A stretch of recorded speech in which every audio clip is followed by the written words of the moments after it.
Welcome to this Cabinet meeting. Let's get straight on with the agenda. Apologies for absence. We don't have any apologies for absence. I think we're a full team this evening and therefore no substitute members. Do we have any declarations of interest from any member of the Cabinet? No, thank you. I have no particular chairs announcements. We have two sets of minutes to sign from previous meetings.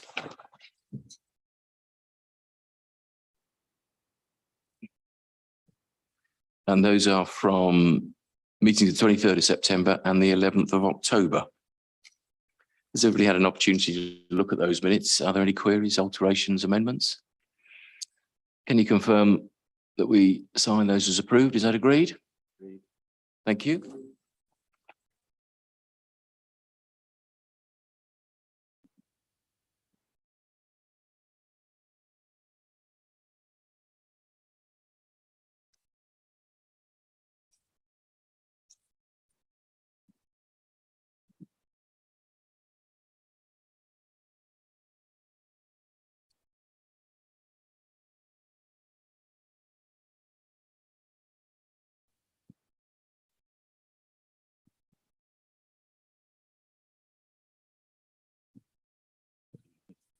Thank you.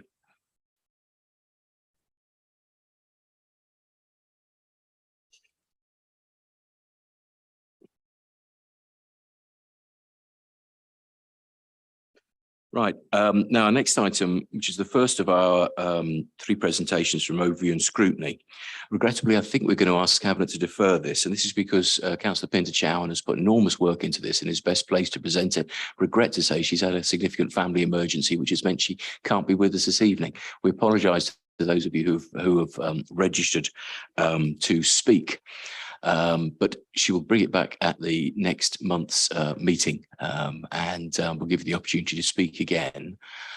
Just need to confirm that, though, that Cabinet are happy. Are you on that basis that she'll be best able to answer queries from ourselves and speakers? Are we happy to defer it? Phil, did you want to comment on that? No, I was just going to say, Chair, I think it's important that Pinder's here. She's put in a hell of a lot of work and I think we would want to hear from her as to her views on certain aspects. And I think we just want to tweak the recommendation slightly as well. And it will give us the opportunity to do that rather than do it on the hoof tonight. So I'm happy to defer it for 1 month, Chair.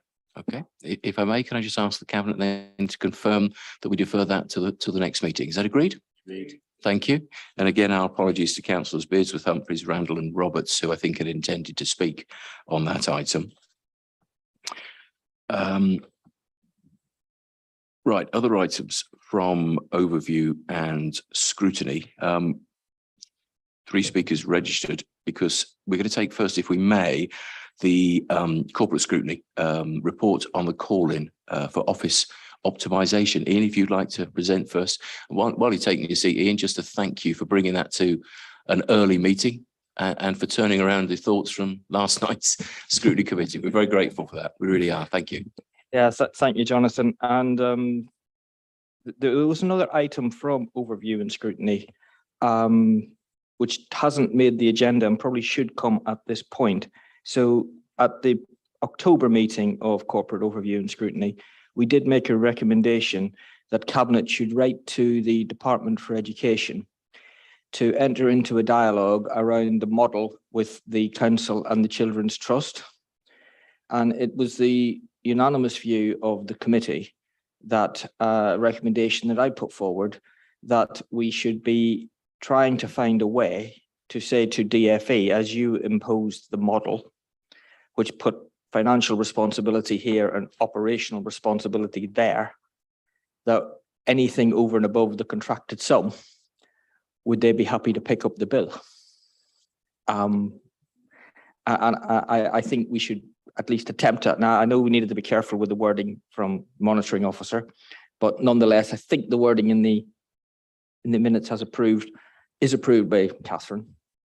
I think some of the earlier more gun-ho ones of mine were not, but nonetheless, it would be, I think the committee would certainly like to see that as a recommendation from us to Cabinet to consider that as a way to try and even up the seesaw.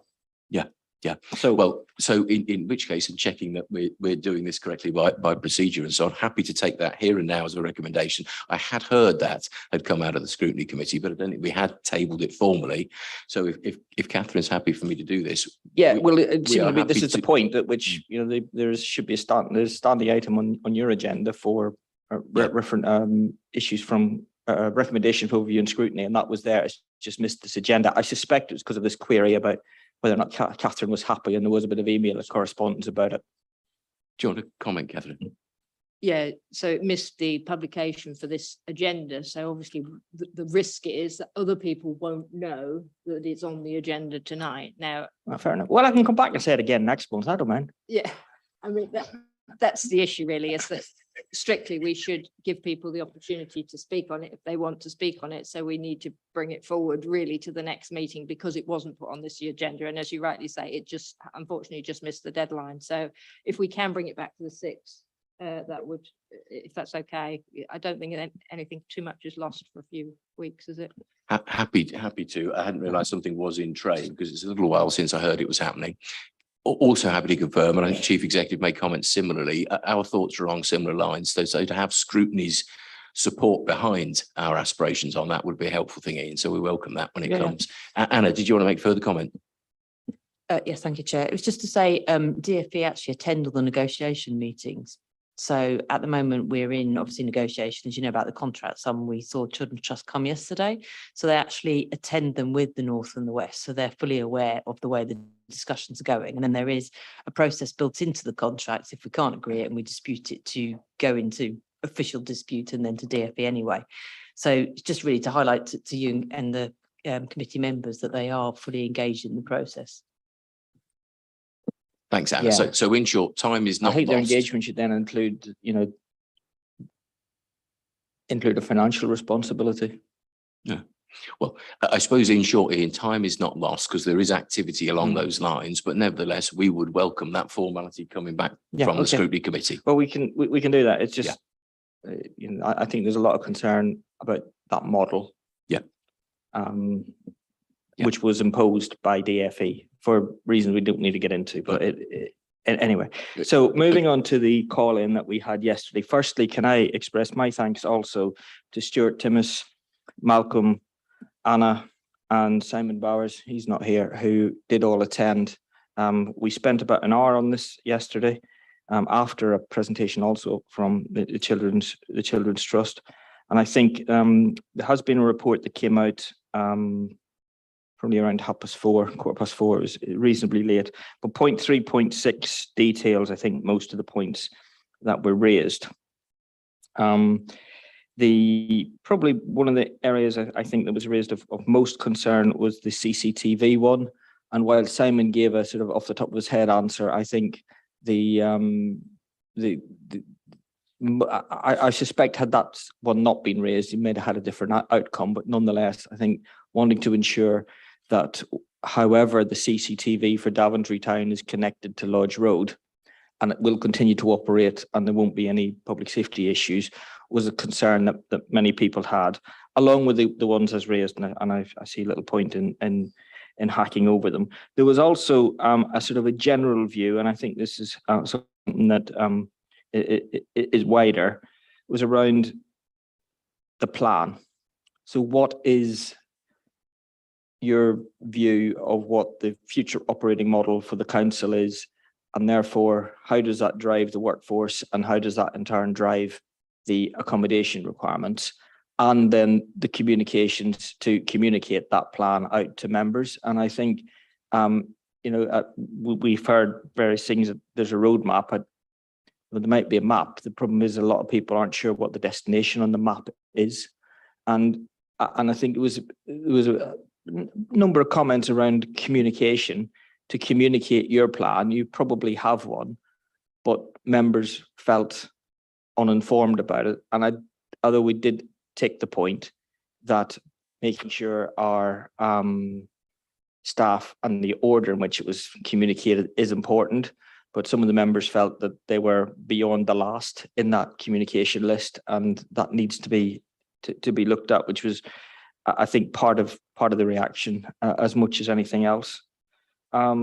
we met in Daventry, partly as well to allow any residents, members, local groups that wish to come to make their comments about the Lodge Road and whether or not it would be missed.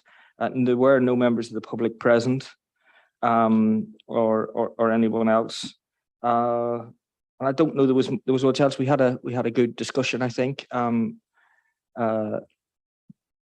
Stuart did most of the heavy lifting, I think. I'm sure Malcolm would agree with that. And I don't think there's much else to say. So the recommendation was to refer back for the reasons stated, and mostly around, I suspect, that CCTV point and the community groups in Abbey Road. There was also some concern about how do you fit, was it 80 odd desks into that building. But again, I think most people that were saying that would be satisfied if they could see the plan and see a floor plan and see what the thinking is. And it's that sort of thing, it's all comms really, as opposed to saying it just won't work. They just needed to be convinced that it had all been thought through end to end. Thank you. I'm happy to take any questions. Yeah, thank you. Thank you very much. Anything particularly for Ian? I see we've got a couple of things. Mike was going to come with a question. Daniel, you raised a hand. You're not registered to speak. Was it because you challenged something that Ian had said there, or? Oh, well, I think the committee's fed in through the chair, haven't they? Mike. Yeah, question, Ian, if that's okay. You said there were no members of the public that addressed the meeting or were there any members of staff that were outside of obviously the staff that run the meeting? I'm presuming from what you said there weren't any people, any members of staff. Well, let's not forget about the caretaker. I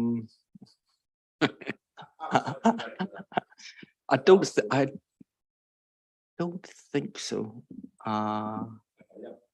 No, I think it was, yeah. Yeah. Thank you. Thank you, Yeah, Ian. the people you would expect. Adam, you had a point? Yeah, just to clarify, the original calling came with an alternative course of action recommended. 3.5 outlines the response from Councillor Longley to that proposed alternative course of action, but that hasn't come forward as a recommendation or a resolution from overview and scrutiny. So has that alternative course of action recommended as part of the original calling been dismissed by the committee? Was it given consideration last night? Was this the half and half idea? Yeah. It wasn't really discussed. So I would think so. And it was, I remember Stuart at one point did actually bring that up about the half and half, and it wasn't really, it didn't get any legs. It was briefly mentioned, but it was mostly Stuart was saying, is that still on the table? And it didn't really get picked up. So I take it from that, probably not, but. Okay, thank you. Anything else to clarify with Ian, or we'll move on to our next speaker? Ian, thanks once again. Much appreciated. Thank you.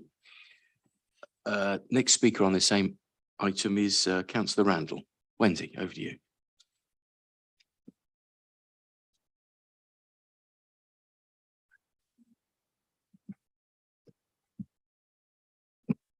Thank you, Chair. And I would like to thank the committee last night of referring this back to Cabinet today. Why are we where we are today? And I think the reason we are here is because that we've all been kept in the dark. I asked you at a recent meeting, Councillor Nunn, who actually runs this council, and you said, we all do.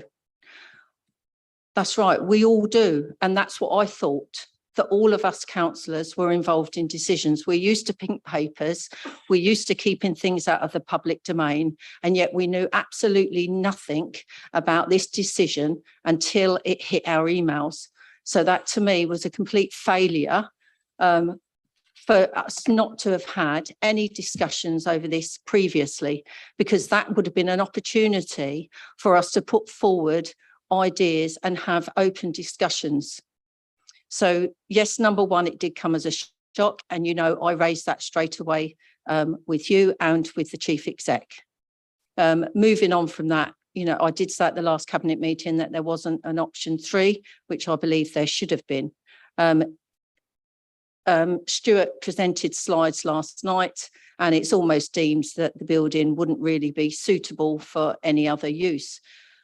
I think I got wrapped up in all the other things that were going on. Obviously, you know, the impact that it's going to have on staff, the impact it could have on their families if they're now, you know, going to be out of the house for an extra hour and a quarter. My concerns that we're going to lose, we could possibly lose some staff. We know that morale's been low and we've already lost quite a lot of experienced staff.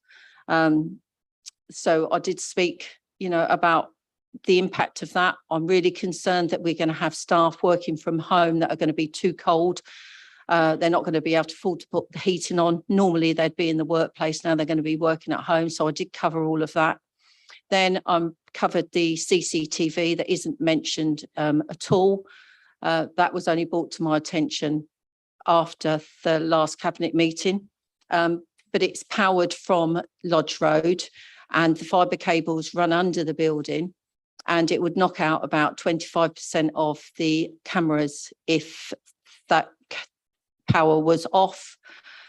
So I want reassurances that to keep our cameras working, that the council will fund any works that needs doing to either move that. It may be that if we sell the building, then the owners are happy to keep that power going from where it is. And if so, there may be something that needs to be written in the contract, but I want assurances that anything that needs to be moved or that will be considered, that there'll be no impact at all down to the town council, because in return, that will mean that the rest of the public will be paying that in, you know, a higher precept. So I just want assurances that that will be covered. In the Lodge Road, in the Abbey Centre, with DACT moving upstairs, I want assurances that the stair lift is going to be put in, because the lift isn't reliable. And it's DACT that have told me that. They have, one of their workers mainly uses a wheelchair. He said frequently the lift is out of order. And if they go up there and the lift's broken, he won't even be able to get into his workplace. And a lot of elderly people obviously use DACT for their transport. So, you know, that to me is needs to be considered. Apparently there have been discussions and it has been agreed. Wendy, I just, if I may draw you to a close, you're about a minute over. We've considered £1 million for alterations. All the questions about will there be lifts and all the rest of it, we can give you answers to those. I think I'll just respond on a couple of points that you direct to me about who runs the council. The council is a fantastic operation that means that elected members, most particularly the cabinet, run the council in consultation with the professional advice of our officers. But we are the administration. In announcing anything like this, you think carefully about the plan. You then have to introduce a level of managers to the plan first. And unfortunately, at that point, information leaked out. That was a shame, not how we wanted. But if you ask why am I kept in the dark, the reason being is we have to think carefully, and anybody who wants to see the positive or negative impact that you've had on this whole process should simply look at your social media, because I don't think that's been a constructive part, and I think that gives you the answer as to why we don't share earlier. I'll throw open to the cabinet now. I think Malcolm will want to answer quite a number of questions, but then the cabinet on questions. Malcolm, did you want to respond on any of the points that Wendy makes? Yep, yeah, a couple of points really. I think the first thing that, and I went through all these last night, went through his last cabinet meeting, but the issue here is we have an excess of property. The unitary was all about putting a number of councils together such that we would make savings, improve efficiency and all that sort of thing, but basically a lot of savings involved. And we've just frankly got too much office space. So it's not a shock really that there will be one less. It's a question of which one's it going to be. And if you look around and you take these, Stuart went through it very, very competently last night, I thought, and I won't go through it again. But the upshot of it is that Lodge Road is the one that we believe is the worst case, as it were, given the constraints we've got. It also, we've got a situation whereby there's a serious financial saving here. And we can't avoid that. On the one hand, last night, it was quite clear that we were going through the children's budget, and you know they're under pressure financially, and we all know that, and we're all very sympathetic. And there was a lot of noise made about that we should help and support them all, and that's fine. However, money's got to come from somewhere, and this is an opportunity for a productivity improvement program is one way of looking at it. Savings another, and it's just going through it, Stuart did a presentation which I thought was incredibly competent and very compelling. And so there we are.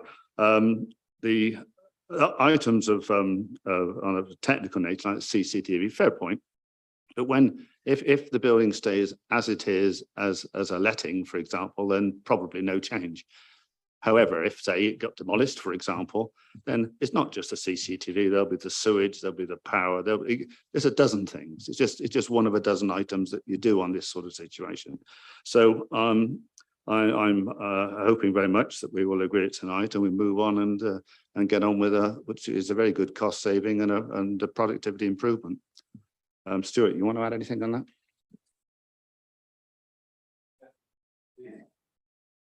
Just in terms of CCTV and following last night, it was again the first time it had been raised with us. So we've had the opportunity today to talk to the town council who operate the CCTV and also look at the plans, etc. So I can give assurance to Cabinet that the plans do not impact on the CCTV.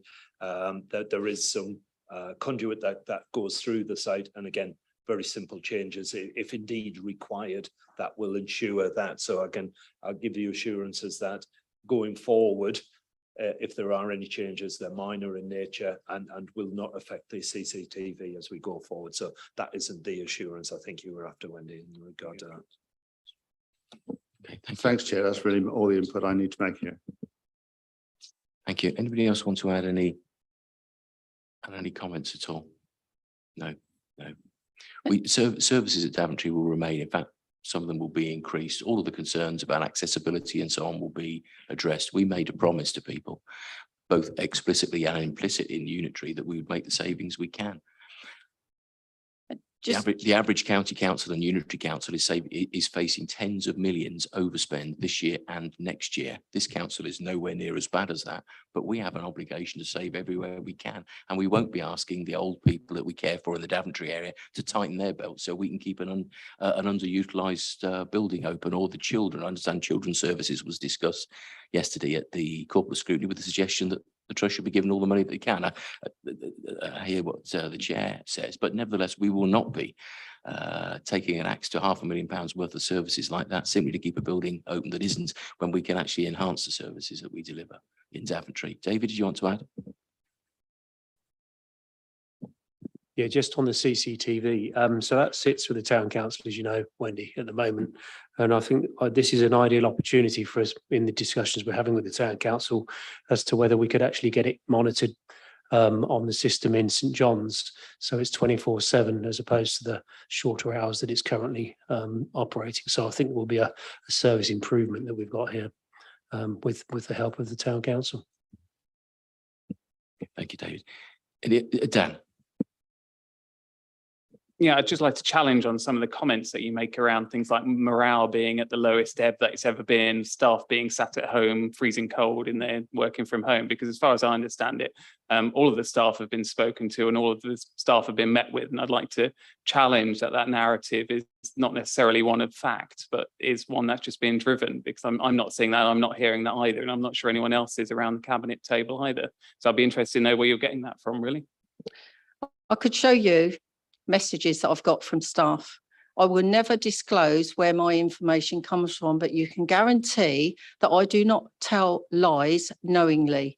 If somebody has approached me, I know many people in that council building. I've lived in the town for 37 years, got 3 children, they've gone to school with them. I know the parents of them. And so I can guarantee you, if I go into that building tomorrow and I ask those, how's morale in this building? They will tell me how low it is. What's your sample number of what your morale is? Of taking the whole of the Daventry building, how many people do you know in that building, and what's your sample number to make? Probably 10% at least. 10%. So 90% morale's high and 10% No. No, but you only know 10%. No, I'm so telling you can't you say that 90%. You can't say that. That's not. Okay, I think let's come. Okay, you've made your point. Councillor Lister, if you would like to meet with me, and we could go to the council and we could go and meet the staff and see if they are happy, let's do that. Because why do you think that staff will be happy from moving their building, travelling an extra hour and a quarter a day or sitting Let- at home? Let So me, you obviously don't really care about the staff to make comments like that. And let's face it, why are we sat here today making this decision? Because it wasn't through the Daventry Council. There was no fault of theirs, is it? That it's been forced into this. So let's not forget why. And okay, are we not in We- the paper again today? okay, so we can't relive the whole. No, we and can't. maybe that's a part of it, the sadness that we no longer have DDC. I think we'd gladly undertake, and I'm not sure if Dan's the man or whether Mike might get the chance to meet you over at Daventry and to meet the staff. We're absolutely sincere in wanting to make sure staff are happy. Mike, did you want to comment on it? I have a couple of comments actually on staff morale, and we've spoken about this previously, and obviously I disagree with your view on this.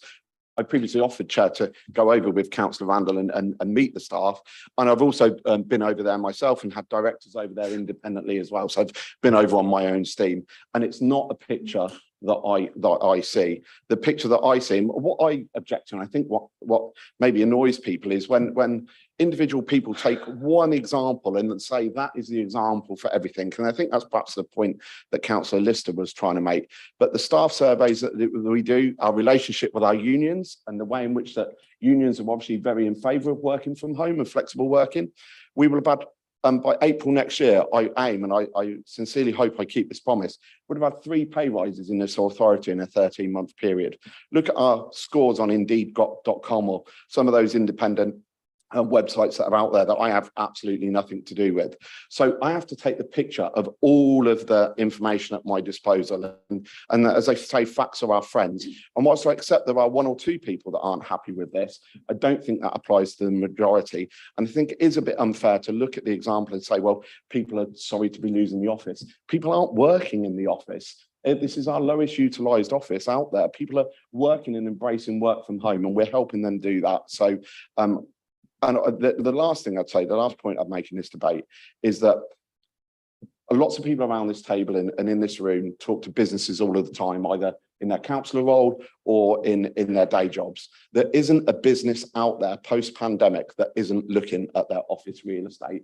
And it would be wrong of us not to review our office real estate. And that's in every single business that I come across. This is just something that's being done post-pandemic. The world has changed. The world is moving on. We need to embrace that. And I think it's only right and proper that we're doing that exercise ourselves. Okay, thank you. In terms of recommendations, and actually just to answer a couple of comments that Councillor McCord raised. One was about floor plan. I think that's quite an easy thing to ping round. So yes. And in terms of general vision, I think absolutely. There are a bunch of different bits that fit together. Possibly they're not that well public. They may be a bit more internal. I think we can knit them together, make it a bit more known. So some of those might also relate to plans for offices that at this stage might not yet be firm. So it might be unfair to put plans out there that are yet still in the thinking process, I guess. But I think, and I think Anna just the chief executive just confirmed, we can knit something together that demonstrates that vision. I think, can't we, Anna? Yeah. So I think that's a very fair point. So that's the floor plans and the bigger vision. Director of Place is also, I think, happy to offer a briefing to members on it. I think possibly we know that when we get members' briefings, it's another evening often for people to get together. I'd take the strength of the opinion in the room, really. If we thought that was really valuable, we'll organise that. However, if we get the vision document out fairly soon and we get the floor plan, that might take care of it, I think. I don't know if anybody has a view on that or whether we see what you get through and then if you're happy. Yeah, please, Anna, sorry.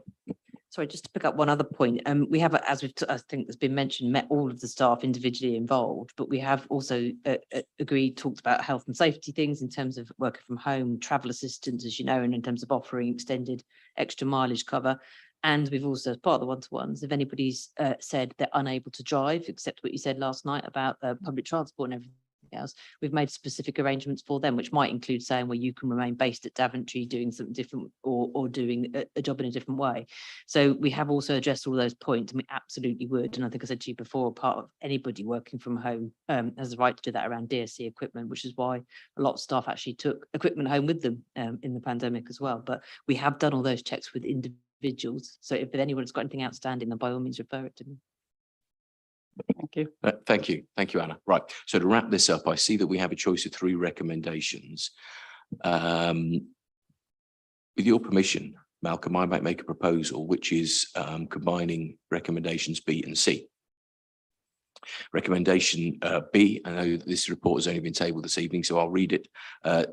Cabinet may decide to proceed with the decision on the basis that the matters highlighted by scrutiny do not require further consideration and to proceed on the basis of the original decision. But I think also option C, accept or reject the recommendation requiring specific action, provide councillors with copies of desk plans. So I think we are saying that we will get desk plans such as they are. They might not be final, but we'll get them pinged round, send them to everybody as they are. They're reasonably final, Stuart, I think, aren't they? Yeah, great. So we'll get those round the next day or so to all members, and we'll work on a wider vision document. I don't know if we're ready to set a timescale for that, but I guess perhaps a few weeks or something, Anna, is that? Okay, yeah, so that actually might be a bit quicker than I thought. Yeah, so I think what we're doing is adding those item C, which confirms that we'll provide councillors, all councillors, with copies of the desk plans that we have ready for Daventry and for the Abbey building, and that we will create a wider vision doc, but that on that basis, subject to sending those out, having agreed to send those out, we thank scrutiny for their work and their comments, but we will proceed on the basis of the original decision. So that's a combination of those 2. Is that fair? Has everybody understood that? Or do we need to? Yeah, you clear, Paul, on that? You're happy? Fantastic. Phil.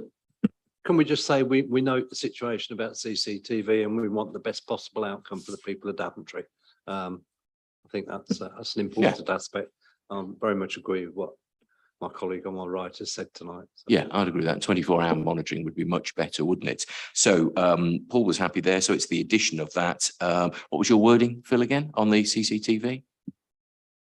Just that we note the concerns about the CCTV and we want to see the best possible outcome for the residents of Daventry in coordination with the police. Brilliant. Thank you, Phil. I think Paul's got that. On the basis of what we've just discussed, can I ask the Cabinet to confirm? We'll do this by show of hands if we may. Can you signal your agreement to those recommendations, please? Thank you. Thank you, everybody. Can I just say, what happens if we don't lease the building or we don't sell the building? What, obviously then it will still continue to have a cost to us, won't it? Did you want to comment on that, Stuart? Or sorry, I mean, I think there's a degree of certainty. There's interest shown already, and full marketing yet to be done. Sorry, Stuart. I think. And the marketing will start immediately, and before the building is empty, we will know the answer to that. As you've said, Chair, there has been interest shown from a number of types of development, so we have got a confidence in that. We will keep members informed of how that progresses, and if we need a plan B, then we know different options are available should that be required. But the interest shown suggests that marketing will be successful. Thank you, Stuart. That's great. And just one other quick question. I'm sorry. Is it just the building, or is it the car park as well? Or will it just be the building? I think that's about the end. Do you want to just say the words building or car park, Stuart, in response, and then I think we'll move on. And again, a lot of that depends on the use of the building and the marketing of that. So the car park is used by the users of the building, but it's also used by residents. So again, that will be our starting point, is to look at the ratio to car parking to building as we move forward, depending on the marketing and what comes forward. Yeah. But I don't see much change in that position moving forward. No, it's just that the leisure centre use the car park a lot. Indeed. Thank you. Keeping with item 7, we also have then the chair of the Place Scrutiny Committee, Councillor Banbridge. Welcome, Dermot. This is on highways contract reports and work that your committee have done. Welcome. Thank you. Thank you, Chair. Just to introduce this, if I may, at the March meeting of the Scrutiny Coordinating Group, it was agreed that this would be a joint scrutiny between Place and the Corporate Overview and Scrutiny Committee together to look into the areas which fell under place and corporate respectively. Subsequently, 28th of June, my committee first met to discuss the highways and transport contract. Members of my committee were joined by members from corporate as well, which Councillor Ian McCord is chair of and sitting here this evening. And we were given a comprehensive briefing by Councillor Larratt, along with Stuart Timmis, Nick Henstock, James Birch from Keir and Richard Brooks from the solicitors. And the questions were answered that we put to them. From this, we decided to form a joint task and finish panel comprising 5 members from each committee. They are working through that at the moment and will be reporting back in due course. However, out of that meeting came the 3 recommendations that are put before you this evening. I'd just like to add a little background to this. The contract and others that we will be scrutinizing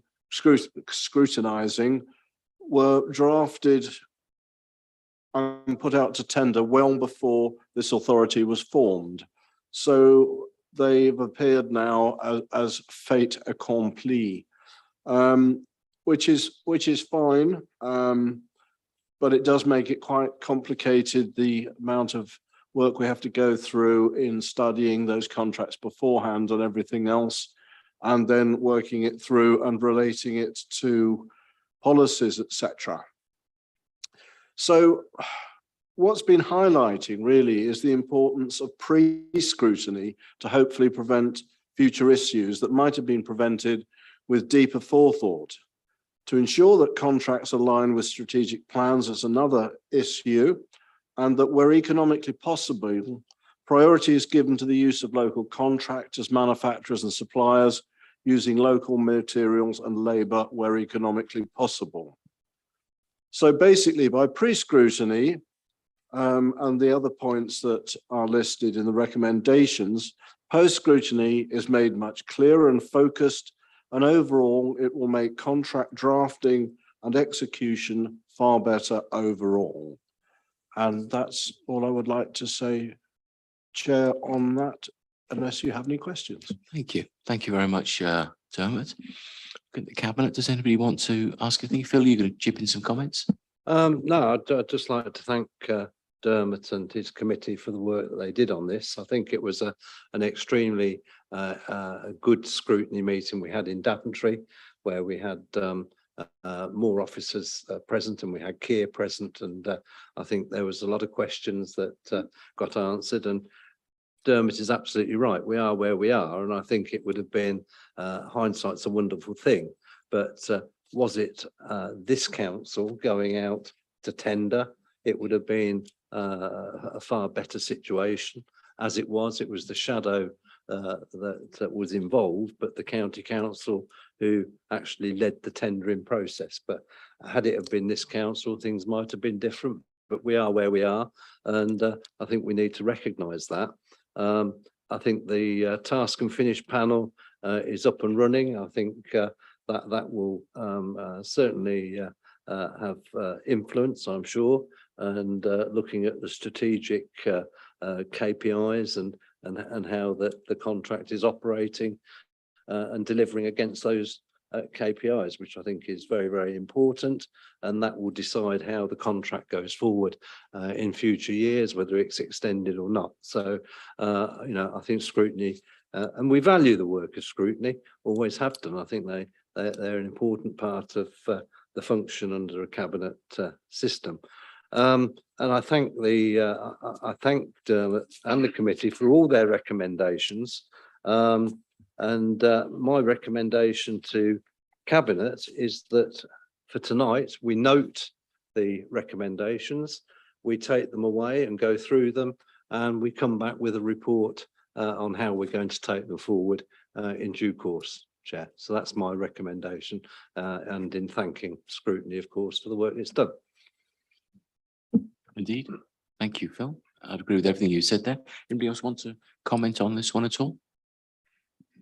No, in which case, let me also thank you and the 2 committees for your work and for your recommendations, Dermot. Much appreciated. Thank you. Thanks, Dermot. And as Phil points out, there are recommendations which are at 4.3, and I think he summarises those well. So I'd ask the committee just to confirm their agreement to those recommendations. Are The those agreed? recommendation is that we note the That we note them. recommendations of scrutiny and we come back with a report in due course as to how we take those forward. Is that agreed? Agreed. Thank you.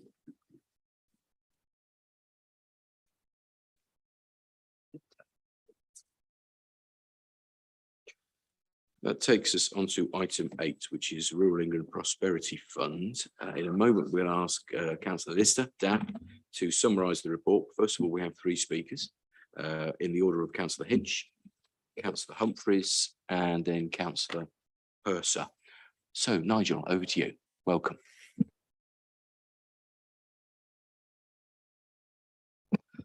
Thank you, Chair. Last week I attended the 2 presentations on the Rural Fund, which is in addition to the UK SPF. And one consistent theme that occurred was the need for rural transport. Last night, Norfolk County Council approved its new transport strategy, which found 2/3 of those regions, rural areas, are now living in transport deserts, as they refer to it, with no alternative but to rely on cars.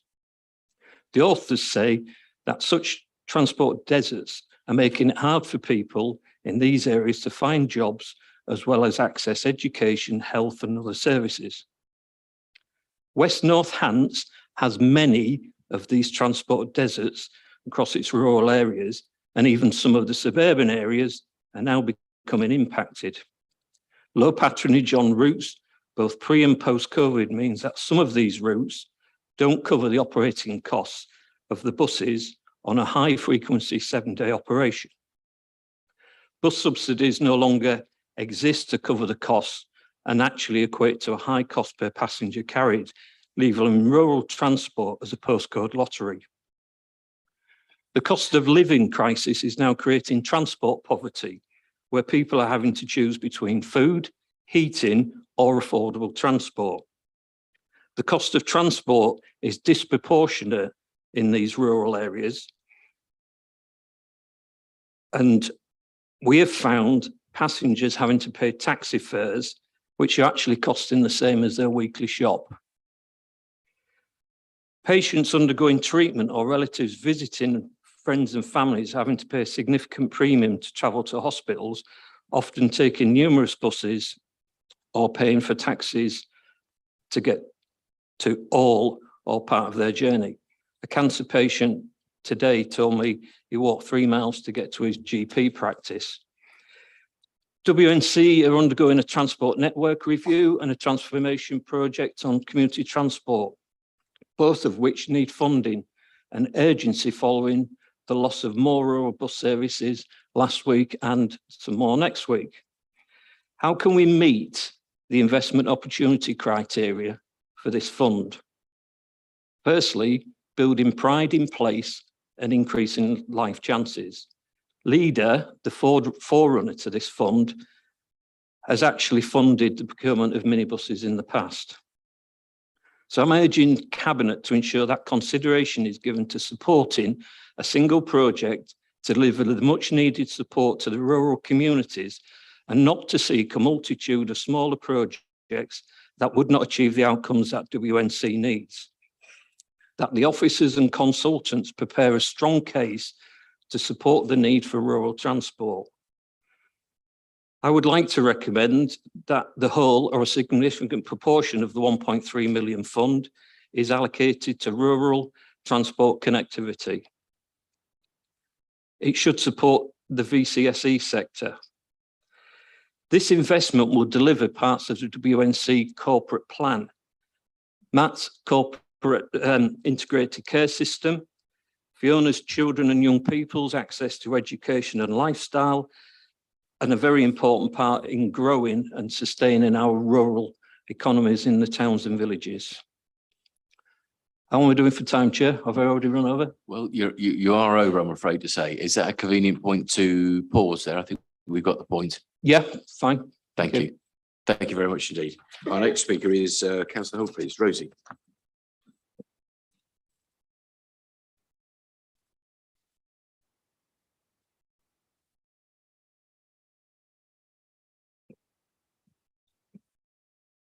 Thank you, Chair. I'd like to give support to everything that Councillor Hinch has said, and I was going to make some comments also on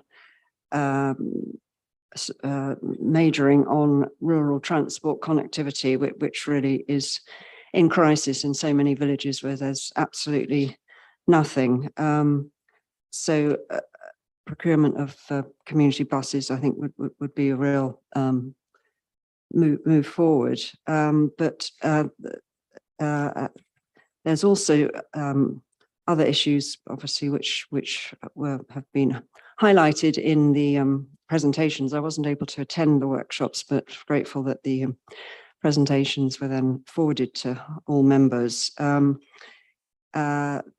We had facts such as that we, in our region, we produce more CO2 emissions per capita than the national average, and 54% of that is due to transport. That is presumably all those who are able to afford cars rely on those because there are no other means of no public transport. So I would also wave a flag for more for considering grants for active travel proposals. For example, just throwing this out to pilot an e-bike scheme to link villages and towns.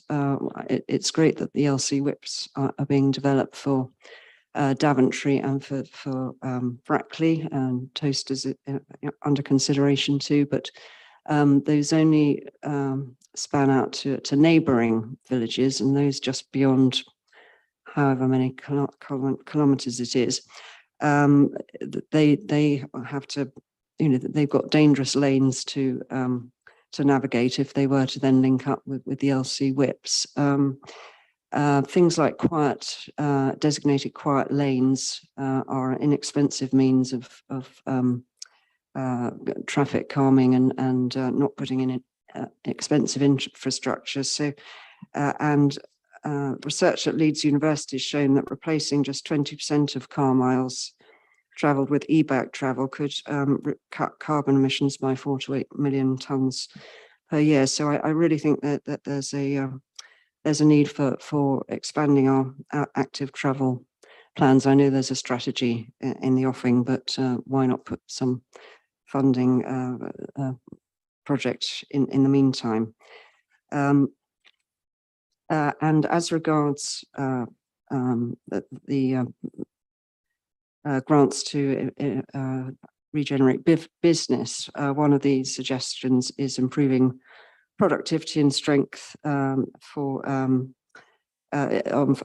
tackling food poverty, regenerating local food systems and developing food chains, establishing local food hubs, which enable easy access to local food, and reducing food miles and shorten the supply chain. That would be such a huge benefit to those who've got no village shop and no bus to get to any reasonable food store. So those are my suggestions. Thank you. Thank you. Thank you very much indeed, Rosie. Final speaker on this one is Councillor Purser. Bob.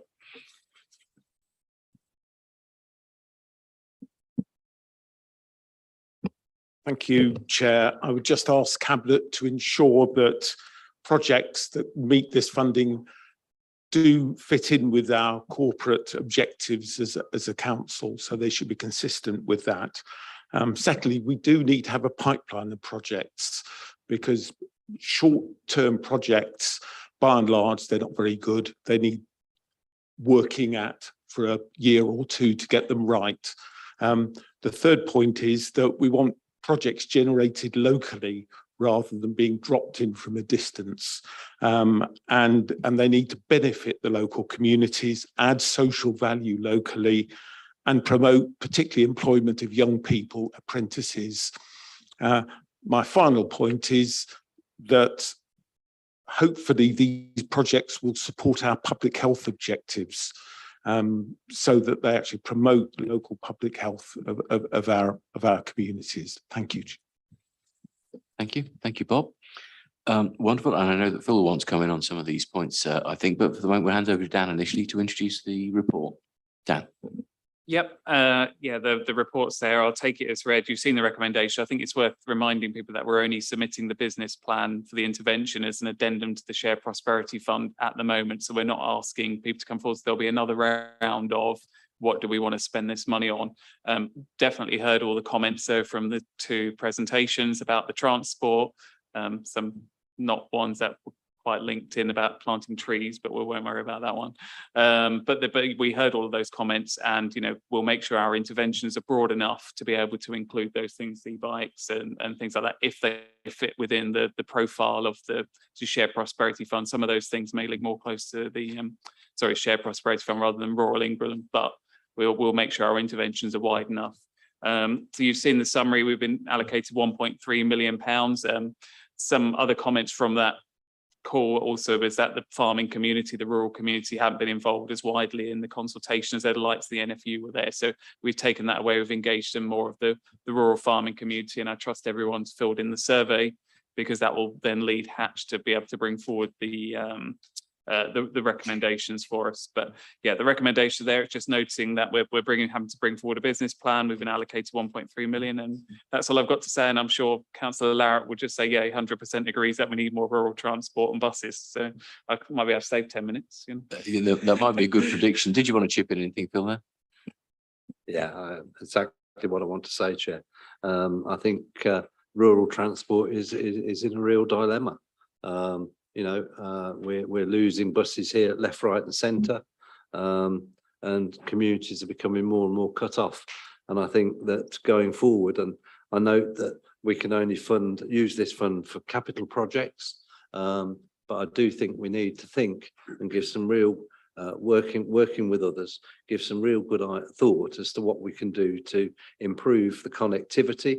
I mean, we've got young people who are unable to get to college, unable to get to work, unable to get to social events, and elderly people who can't get to doctors, who can't get to hospitals, can't get to medical appointments, whatever. And I do really think that this is a crisis as far as rural transport is concerned.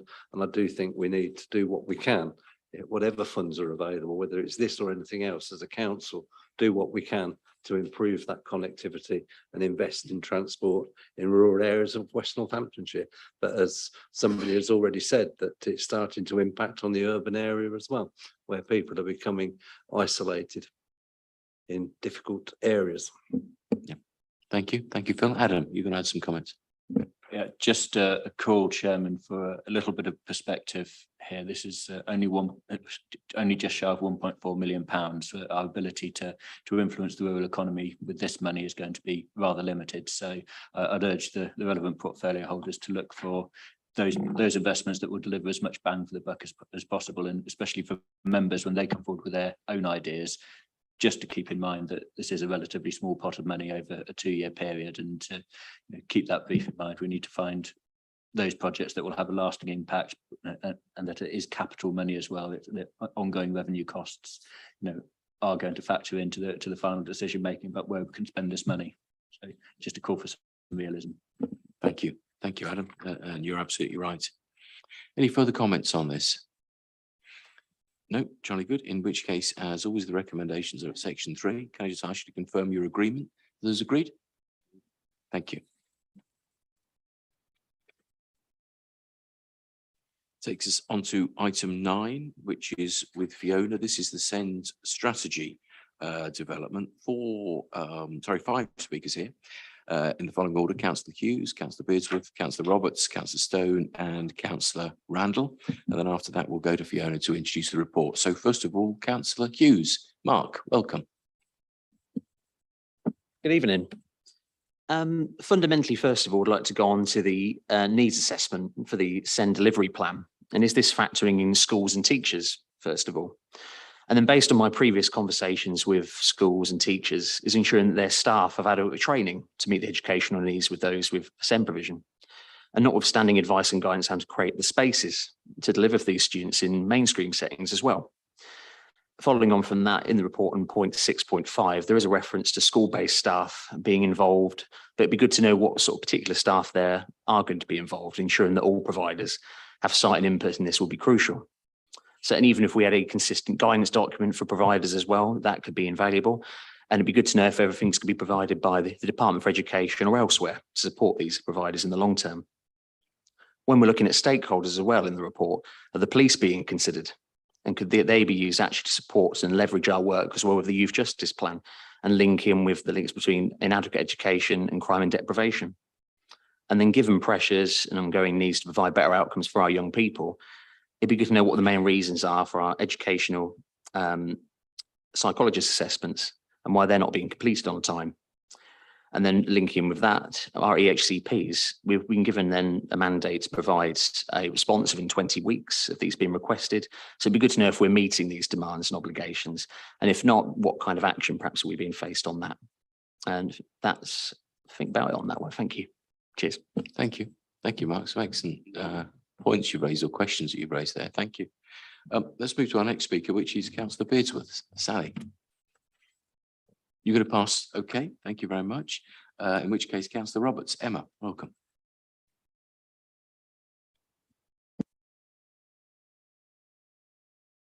Thank you, Chair. Can I firstly just pass on my best wishes to Councillor Chohan and her family? That's kind of you. So thank you for the report. I welcome the report. And I do want to start by thanking Ben Pearson, the new Assistant Director, for coming in and tackling this fairly and with some vigour, and for Councillor Baker for listening to the families in a very detailed meeting yesterday. So thank you for that. For the families I'm working with, the omissions at paragraph 6.1 of the report are truly welcomed. For them, it's the first time that this admission that things are really wrong here in West Northamptonshire has helped, as is the Single Send Accountability Board for the West. I'm still concerned, however, that the transparency and accountability are just not there by this process. And the Send Accountability Board, there's no accountability provision provided as part of it. We can't access it. It doesn't feed into any other area. So, and I don't think the report or the recommendations in it give us any clarity on that. There's no minutes of that board, but currently, as far as I can see, it doesn't function in the interest of co-production, which is one of the key points that arise out of the report. So I really hope the Send Delivery Plan focuses on how that can be achieved. There's clearly a lack of provision for certain Send profiles within the council footprint, and nothing I've seen so far seeks to address that gap. We appear to hold no data on our children and their needs, and are acting without this data. And the understanding of their need means the spend that we are considering with the schools that we're doing and these programs and processes we're putting into place, they're being done blindly, and potentially they risk failing to meet the needs of the children we represent. The knock-on effect on our social care system, health and well-being cannot be underestimated. At 6.6 of the report, it recommends updates to scrutiny at regular stages. I will be asking the November committee of People Scrutiny to seek to set up a scrutiny panel focusing directly on Send provision to achieve real change and the mass overhaul that's needed, but also to seek to support families already failed in the system. We have to review these cases and learn from the mistakes, not to look back and to criticise, but to move forward for the future. We've got to have a delivery plan that works, and we've got to continue to run the service at the same time. We can't do that in the way we are now. At the heart of this co-production plan should be a full scrutiny review to inform the plan. Cabinet could amend this evening paragraph 3 of the report or paragraph 6.6 to confirm that it welcomes people scrutiny carrying out a full review of the Send provision, because to do so would show it's clear willing to hear the voices of these children and their families and the professionals that are impacted by this process. Despite receiving a positive result for one of the families I'm helping with alternative provision at the end of September, which has been a long time coming, the 20-week EHCP process that we talked about, we're talking a year, not 20 weeks. But still now in November, there's no provision in place. As well as better provision, we need a much more streamlined outcome-focused delivery of the cases that are being processed right now. Thank you. Thank you. Thank you, Emma. 2 councillors left on this. Next one is Councillor Stone. Danielle.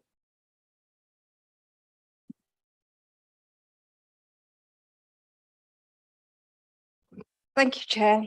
I'm very mindful of the terrible presentation we had, very brave presentation from a parent of a SEND child at full council. So I welcome the steps being made here to properly listen to the children and to their parents. And I'm encouraged by the notion that co-production is being looked at, but we need to see the reality of that because it's easy to say, it's harder to do. I think we need to really be aware that parents of SEND children and their children have had the most awful time for the last 2 years. There's been a shortage of school places. There's been a collapse of respite. There's been issues with transport. There's been difficulties with personal budgets. There's been shortage of support staff, and all of that has been made worse by Brexit and COVID. But I think, you know, we're taking a small step here along the way to improve the situation. I would find it really helpful if we had an equalities impact assessment on the work that we do. I note that in all the reports, we've got a line talking about community impact, but actually there are equalities issues around SEND as there is with everything else. So I would really welcome having some equalities impact. I want to know who the children are, what communities they come from, what their particular needs are, cultural needs, language needs. Is there any mother tongue provision for SEND children? I'd really like to know that. One, are we going to be looking at after school and holiday provision? Because the service that we used to have that used to provide that, it no longer exists. So I really think that ought to be factored in. Our children have got the right to a rounded education. That means informal education as well as statutory education. What I wanted to say under the overview and scrutiny report was about the disposal of assets and about how it shouldn't be happening until we've mapped what the community needs are in terms of buildings. And I'm very mindful that SEND young people need local provision. So whatever school they go to, within their communities, they need very local provision. And it's one of the things that we should be mapping, as is the need for family hubs and children's centres and youth clubs. I'm a bit worried about us disposing of assets before we've properly mapped what all of that need may be. And I've said it before, you know, with the lapse coming on, we've got the opportunity to do some really serious mapping. And we ought to be doing that with our buildings in mind. And before we dispose of them, we ought to be doing that mapping. Thank you.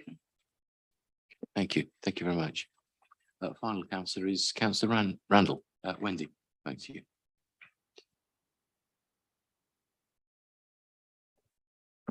Yes, thank you. I'll be very brief because our previous two speakers have covered nearly everything. You know, I'm really concerned that we are failing many of our SEND children.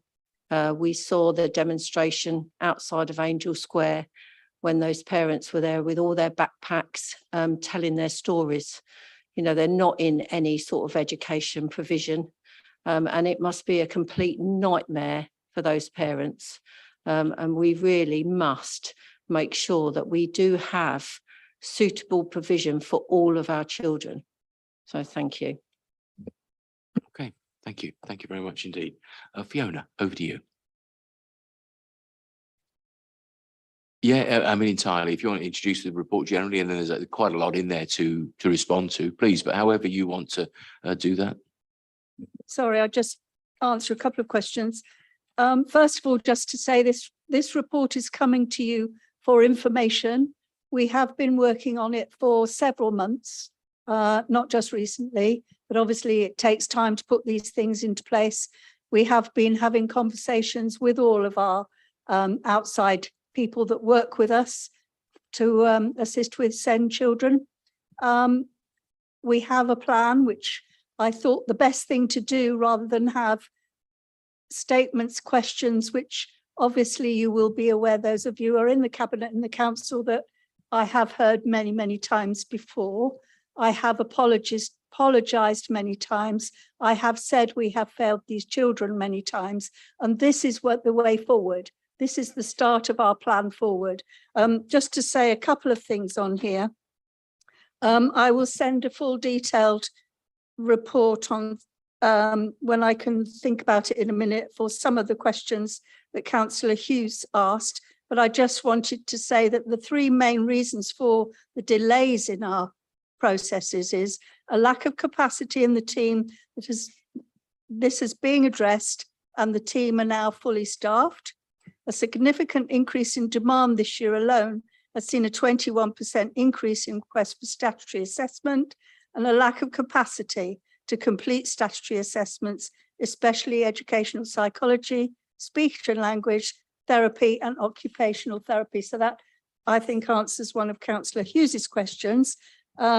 We will be, obviously, we already are in working with schools, and also we will be doing training, which starts next week. I think we've got a whole day with teachers and families where we're doing a lot of training with SENCOs to talk to them about what they can do to help this journey for these children. We have accountability board. We're not going into this blindly at all. The new school places that are much talked about as if we imagine one size fits all. And I think I've said in the cabinet meetings we've had that I'm fully aware that one size does not fit all. The building is couple of years down the line. We will be starting assessments of all the children that we have in our district and making sure that we have got provision for all children, but we have got to start somewhere, and this is it. And that's the full purpose of the report I'm about to bring you now. Councillor Stone, the quantity assessment will be taking place to support the improvement plan that we have. And the board that are going to be looking at this is a board that we're going to make up of schools, of parents, and of officers. Will bring reports, and we will have parents on the board that will ask questions. I think we have a plan that the vice chair of this board will be a parent. So there will be scrutiny at the highest level, and they will be involved at the very beginning. So as I said earlier, the paper is brought to you to show you our plans. This won't happen overnight. It will take a bit of time, but we're already working on it. As I say, next Wednesday is our first, I think it's Wednesday, our first meeting called Send Ranges, where we're meeting different groups of people that will be involved in this and working with us to make a difference here. So I'm just going to go over to the report now, Mr. Chairman. The Cabinet report is on the SEND strategy development. This report outlines the proposed approach for the Council to provide the system-wide leadership needed to improve long-term sustainable outcomes for children with special educational needs and/or disabilities. The Council created the new People Directorate to provide leadership for all residents in West Northants. As part of the new Directorate, a new Children's Service Leadership Team has been created. This team brings a wealth of experience and skill to improving outcomes for children, including specific expertise in improving SEND systems. I've worked closely with the new Children's Services Leadership Team to review the current strengths within our SEND system and to identify the areas for development. This paper outlines how we will provide an evidence-based approach that enables the Council to co-produce realistic SEND improvement plans for the next 3 years with all partners, especially including parents and children. Co-production will be at the heart of the proposed new approach. This means working with all partners as professionals, colleagues from across education, care and health system, children and their parents. The proposals in the report have been discussed with leaders across the local health system, leaders from NCT, leaders from all phases of education, from early years to the University of Northampton, voluntary organisations, and SEND families and their representative groups. All partners are supportive of the approach outlined in this report. We have worked quite hard to bring this report forward. We do know that going forward, there will be changes that we need to make. It's not set in stone by any means, but we have been working on it for some time now, and we wanted to bring this forward for your information so that you are aware of the full knowledge of what we're doing in the SEND service. Thank you. Thank you, Fiona. Thank you very much. Anybody have any comments or questions that they'd like to raise on this report? Okay, thank you. I welcome this. We have known for some time about the need for greater capacity. We've known that for a long, long time. Although it has ramped up, and I thank the Assistant Director for the extra work. We're really moving ahead on this and the capacity and so on very well. Don't see any other queries, in which case I direct your attention back to the recommendations at section 3. Just ask you to confirm your agreement to those recommendations. Is that agreed? Thank you. Thank you very much. Takes us on to item 10. This is Abingdon Park facilities. In a moment, we'll ask Malcolm to introduce the report, but before we do, we have two speakers, which are Councillor Beardsworth and Councillor Purser. So, Councillor Beardsworth, Sally, over to you.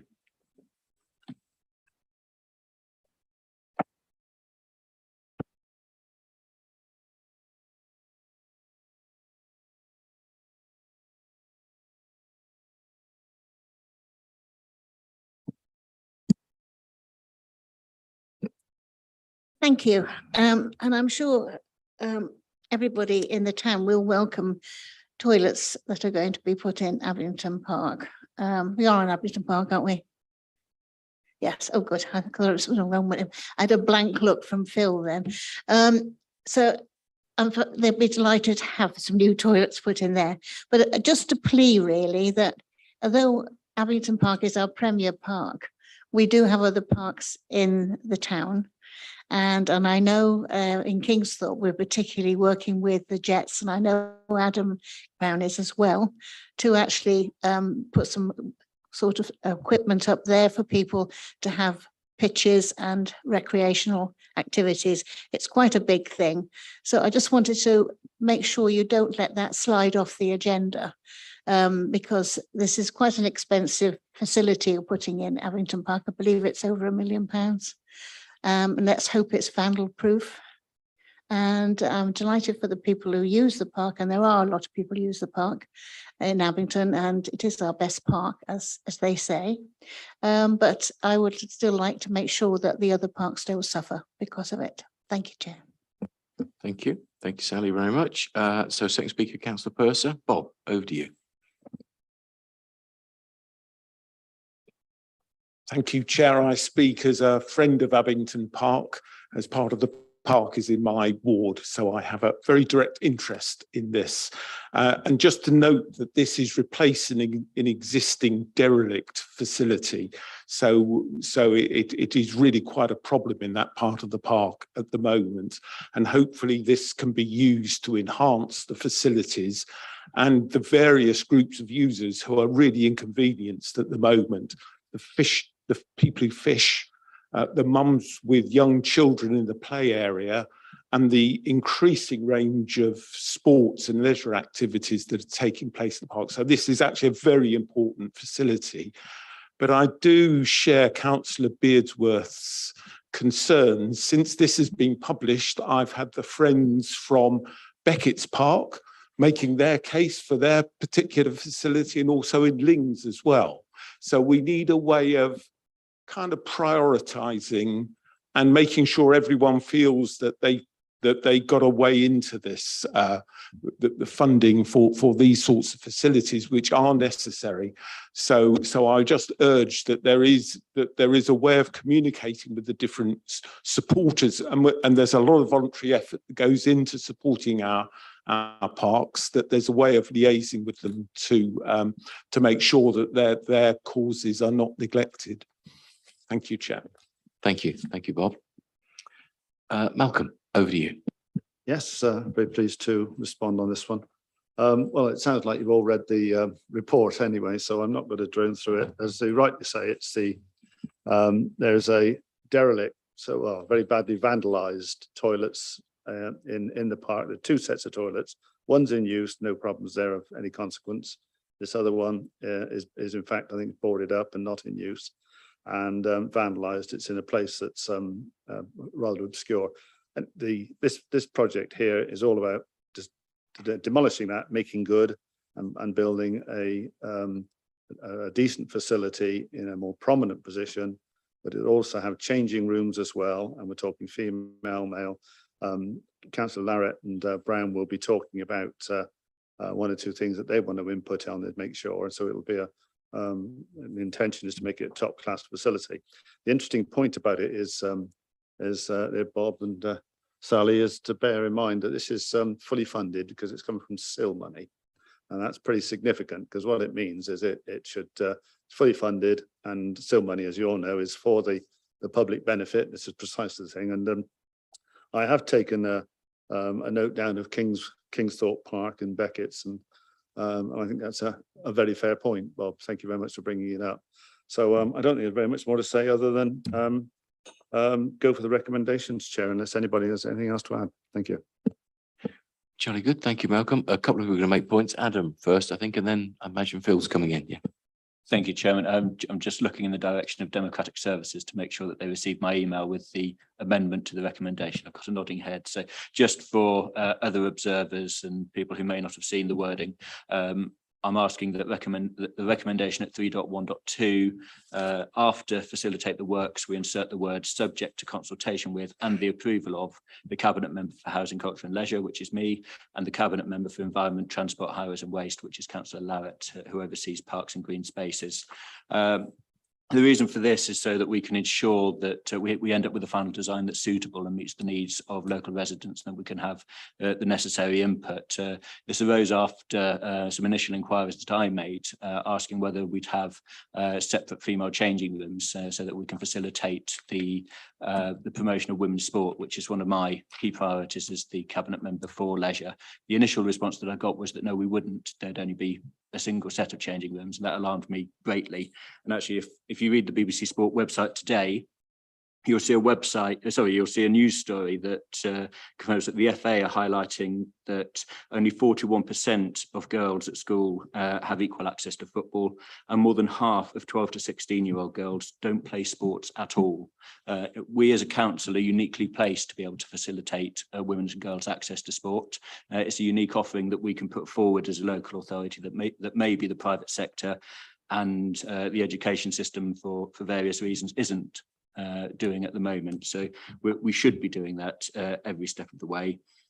And quite honestly, Chairman, if I see a proposal come forward that falls short in that regard, then I'll be pushing back very, very strongly indeed. And I would struggle to accept any facilities that come along at a cost of £1.2 million that don't adequately facilitate women's and girls' sport at the park. One of the key elements within the report, if you read 6.2, is that we're seeking to maximise our income from the use of the pitches at Abington Park.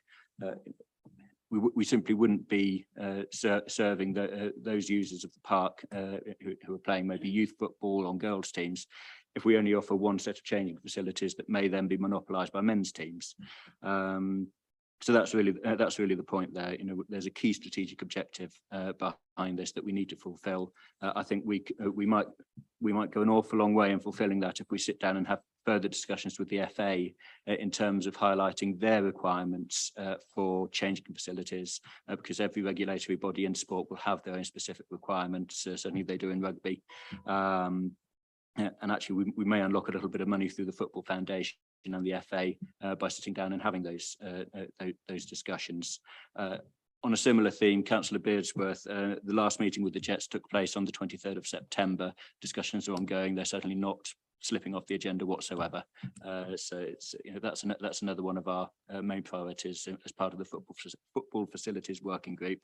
And if I can just give a shout out for England's women's rugby team who have made the final of the World Cup. So tune in at 6:30 on Saturday morning to watch them take on New Zealand. And I'd ask the Assistant Chief Executive, in line with our flags policy, to raise the Cross of St George outside our council buildings in support of the Red Roses. Very good. Thank you, Adam. To make excellent points there. Absolutely excellent points. Plus the sports update, which was helpful. Phil, did you want to make some comments? Yeah, thanks, Chairman. I'm really pleased to see this come forward. The facilities that currently exist are an absolute eyesore. They've been a drain on the public purse for a long time, with having to repair vandalism and everything and to move forward with better facilities for an ever-growing number of people who are using Abington Park.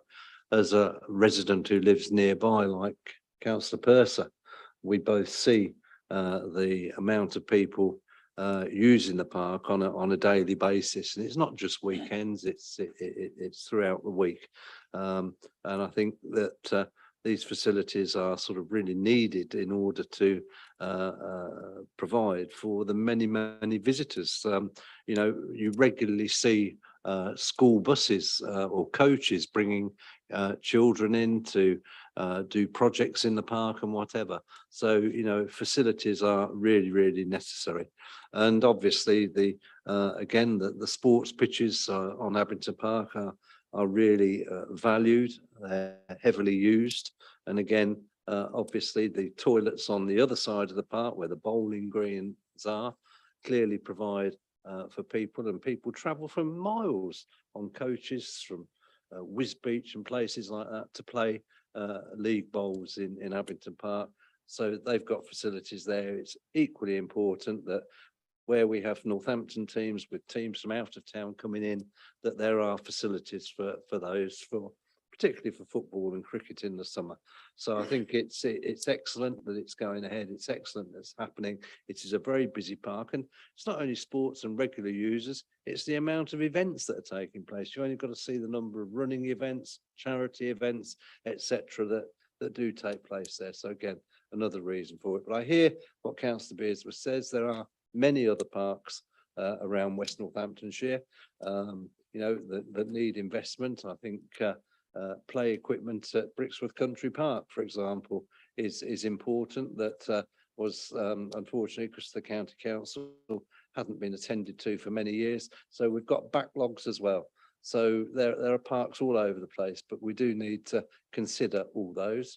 I'm happy with the amendment to the recommendation that Adam's proposed, because I think it's important as well that we look at the building and its design, etc., and how it fits in the setting of Abington Park, which is sort of a conservation area, and we do need to take that into account. So it's got to be the right building in the right place. So thank you, Chair. Thank you, Phil. Any other comments at all on this one? Questions? No? Okay, thank you. In which case, the recommendations, as always, are at section 3, subject to the addition of the consultation bit that Adam has suggested. Can I ask you to confirm your agreement to the recommendations? Is that agreed? Thank you. Takes us on to item 11. This is social care charging reform update. Report is now with us. It's been online for a while, but it's also now, there are some paper copies around. In a moment, Matt will introduce it. First, we've got 3 speakers, Councillor Beardsworth, Councillor Roberts, and then Councillor Randall. So Sally, over to you.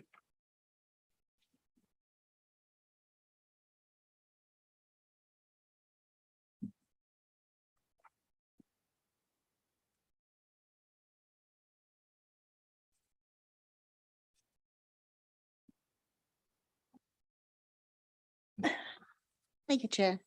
I think I probably have to declare an interest because you never know how soon I might be needing this care myself. So I hope it's not too soon.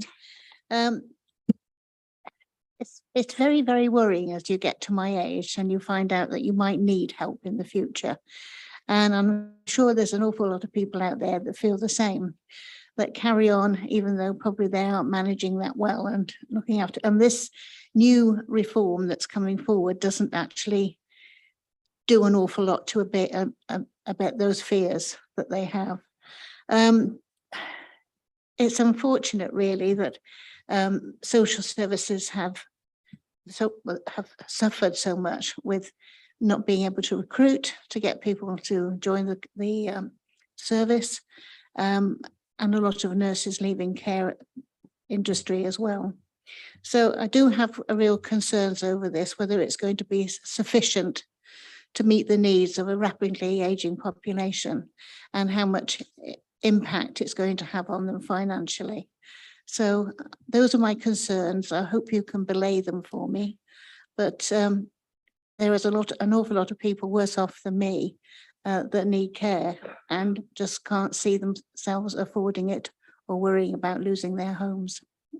Okay, thank you, Chair. Thank you. Thank you, Sally. Next, Councillor Roberts. Emma.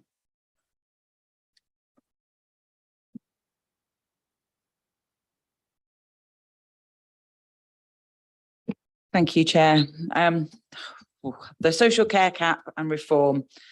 So once again, we're left with dealing with a policy that means if you have £1 million house, you're over 90% of your assets are protected. But if you have a terraced house with an average value, you lose almost everything. In addition, the level of work that these reforms provide at a time of record lows in council funding makes this legislative reform so imposing on local authorities, and I don't envy the teams trying to deal with these changes. Reform of social care is desperately needed, desperately, but many of these changes make it incredibly difficult for public sector service delivery. A foreseen problem of the reforms was increased tension between local authorities and the families that were seeking to establish eligible needs. This self-funding fee will only add to that, in my opinion. This fee is a blanket fee and appears to have no correlation to a person's financial circumstances, although I wasn't completely clear from the report whether the fee was considered to be a one-off or charged each time the support with care arrangements was required. I'm not clear what the public will be asked in consultation and whether they will be consulted on the level of the fee or whether or not it should be implemented at all. So I couldn't tell that from the Cabinet paper, and I thought that was useful to Cabinet. They might know it, but it'd be useful to understand before you clear a report. I can't see how the fee's been calculated, and it is more than other fees that I've seen and researched. I'm not sure where we've got the number from. It's anticipated that introducing the fee would generate 56,400 from implementation, 275,000 income generation potentially if the numbers of people approaching for care increases.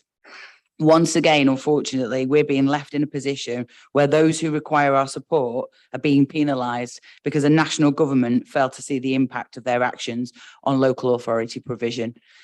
If we could have the answers with regards to the public consultation elements tonight, I'd be incredibly grateful. Okay, thank you, Emma. And then final speaker on this is Councillor Randall. Wendy.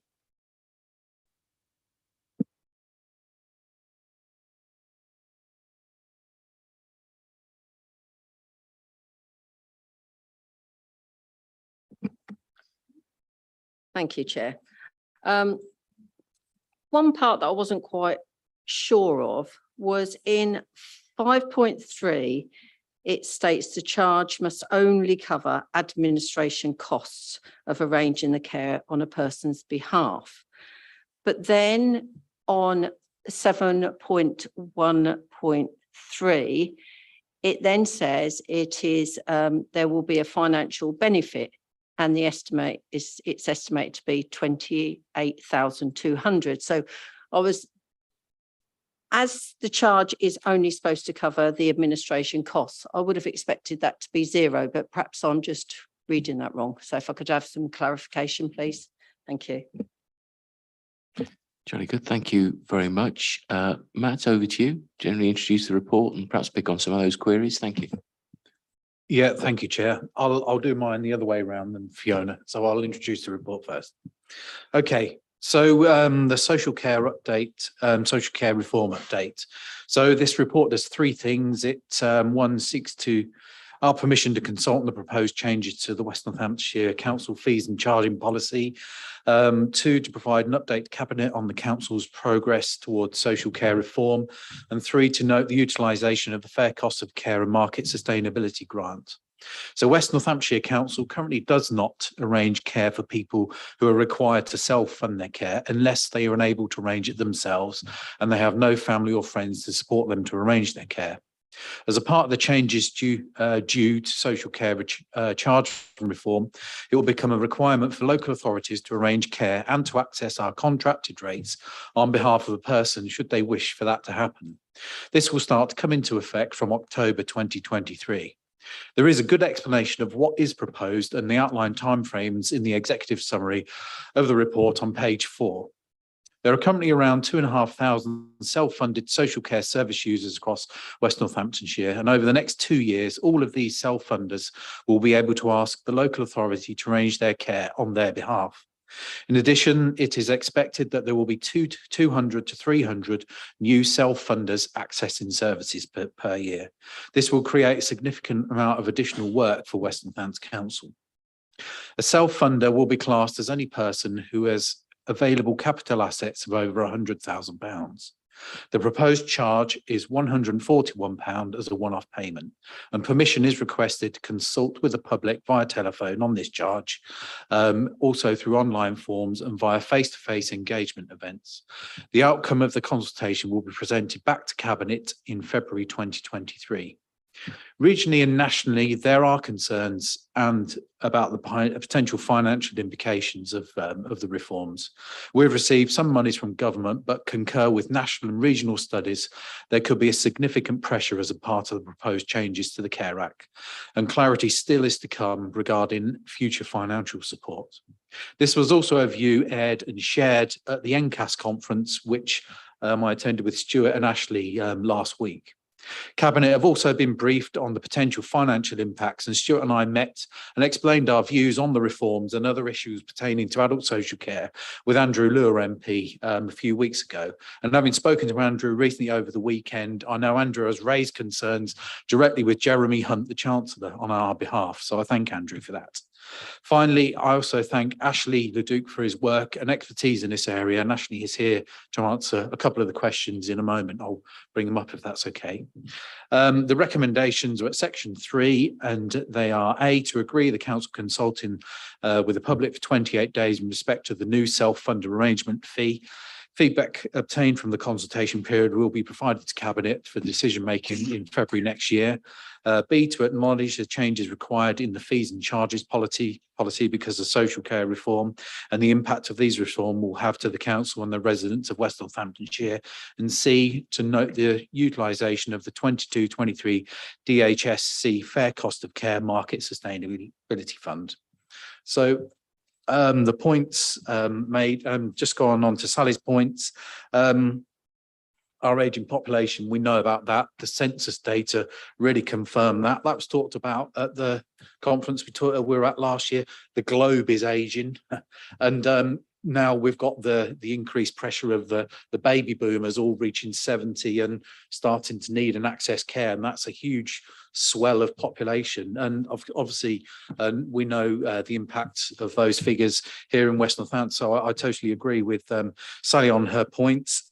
And if I may, I will ask Ashley to come up and just address points raised by Councillor Roberts on the consultation and how the fees calculated, and Councillor Randall's point around the administration costs, if I may. Yeah, thanks, Matt.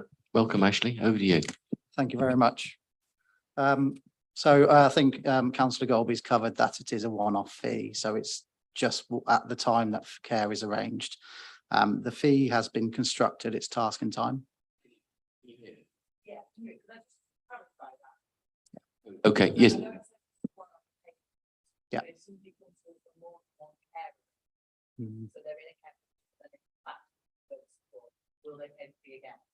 Yes, they would, yes. If we have to arrange care twice, then yes. No, it's not, no. The £141 fee is calculated based on officer time taken on average to broker and to arrange a package of care. That's based on data that we have now, based on how we broker care, where we broker approximately 2,000 packages of care a year as it stands at the moment. We are not consulting on the level of charge, of self-funded charge. The consultation is on whether they feel that charge is something that they would agree with or wouldn't agree with. That is the premise of it. We will undertake one-to-ones in a consultation environment for anyone who chooses to or doesn't understand it or would like any more information. A one-to-one support will be made available in addition to consultation events, an online form, as well as telephone support as well. And in clarification of benefits, it is administration costs only. It does not cover things like care act assessments, which we are not charging for. It does not include the cost of a financial assessment. It's purely for the arranging of care. It is cost neutral. So I take the point about the £28,000 being a benefit. It is not. It's covering our own costs. I think that's it. Okay. Thank you. And I think Stuart, were you going to clarify some further detail? Thank you. Thank you, Chair. The only point of additionality to add is that whilst we're going to consult on the introduction of a fee, there is real benefit to self-funders of the council brokering care and support on their behalf. If you look at, sorry, the average cost of a care home that's commissioned by the council, you're looking at fee rates in and around £800 a week. A self-funder independently engaging that market is likely to be charged £1,200 to £1,300 a week, which means their capital is going to erode significantly quicker unless they come to the council. So as a proposal, this allows us to cover the costs of us providing that additionality to self-funders, but it also is a mechanism by which self-funders get better value in relation to their own funds. Thank you. Thank you. Thank you, Stuart. If the points that anybody would like to clarify, Matt, was there anything else you wanted to come back on? No, Is that- just thank Ashley for his work again, and Yes. and just to happy to make the recommendations cabinet. Thank you. Thank you, Matt. Thank you, Ashley, for all your work. So as Matt points out, the recommendations, as always, are at section 3. Can I just ask you to confirm your agreement to those recommendations? Is that agreed? Agreed. Thank you. Thank you very much indeed. Takes us on, again, we're back with Matt, takes us on to item 12. This is the Director of Public Health Annual Report. On this one, we have 3 speakers to go to first. The first is Councillor Humphreys, then Councillor Beardsworth and Councillor Randall. So Rosie, over to you.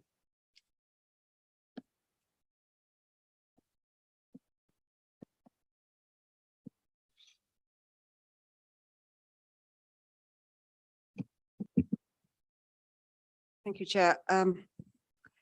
Yeah, just briefly, I want to commend the exceptional work that's expressed in this report through the partnership working during the unprecedented time span of the COVID pandemic. And I'd also like to thank the authors of the report for all the highly relevant information relating to the well-being of our local population. I simply wanted to comment on one of the issues in those facts, which is our obesity levels. The number of children overweight or obese, 20.6%, I think, in reception children, 30.5% by year 6, and a total of adults 61.6%.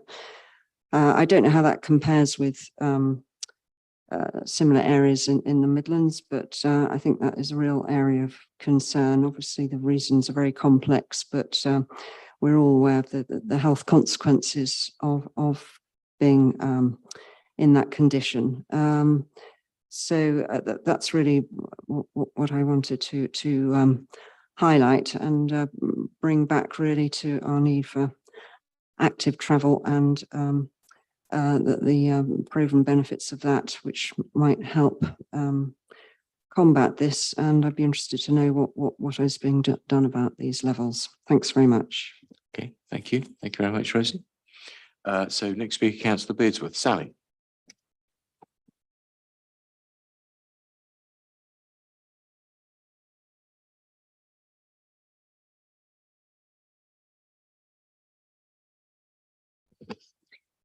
Thank you, Chair. I'll echo Councillor Rosie's comments on the report. I think it's excellent and very well written. But there's a few things I'd like to bring up. One of the things I'm really surprised about, that we've still got 14.5% of women having children that are still smoking and not really realizing the dangers that can be to a child before it's born. I'd also like to mention the hospital admissions to trips and falls, 2,353. Now, a lot of that could be prevented if we actually mended our pavements a bit better. So I think that's a plea for us to actually spend a bit more, maybe not replacing paving stones, but actually tarmacking pavements. So when people do fall, they don't trip so much. When they get dug up, they can be reinstated better. And people parking on them, it wouldn't cause the breakage of them. I've an advocate of that from anywhere that's not a conservation area, but I think it's a good way of reinstating pavements without costing so much and making them last longer. So that's one thing. I was reading online the other day that the first 1,000 days of a child's life is the most important time for a child's development. And the proper food and care is absolutely essential at that time. Children today, I'm afraid, not all, but a percentage, have to deal with parents that have mobile phones. And the amount of times I go out and I watch public out in the community where the children are looking around bewildered and nobody's making any contact with them at all. There is a huge risk now of children going to school, and they're blaming it on the pandemic because they're not speaking as well as they should be when they attend school. But my children didn't attend nursery until they were 3, and they both had good vocabularies before they went because I talked to them all the time, play games, entertain them. I didn't give them something to look at to distract them that didn't actually speak often the Queen's English. So I really do have concerns, and I don't know whether, and I know it's not a popular choice to say this, but I do worry about children when I see them out and they're searching for somebody, some eye contact with somebody who's going to take notice of them, and the mother's absolutely glued to a mobile phone. There's got to be a happy medium. And I think that's something that's missing from this report, that children that are raised at home can be just as well educated up to the age of 3 if the parents want to spend time and dedicate their time to their children and teach them to speak properly and those sort of things. So I do have some concerns there, and I know it's going to be a bit of an unpopular statement, but I think somebody ought to bite the bullet and make them realise that something's not right. Thank you. Thank you. Thank you very much, Sally. And then finally, Councillor Randall. Wendy.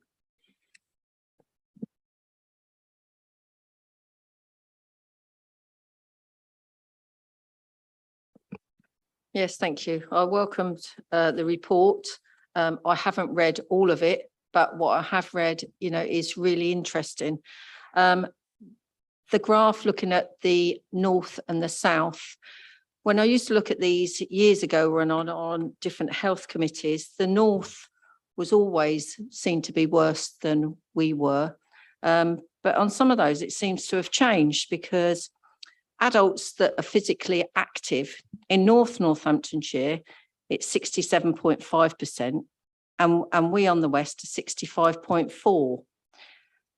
Emergency, this was quite alarming to me, emergency hospital admissions for intentional self-harm per 100,000 in the north was 224, and in the west it was 335.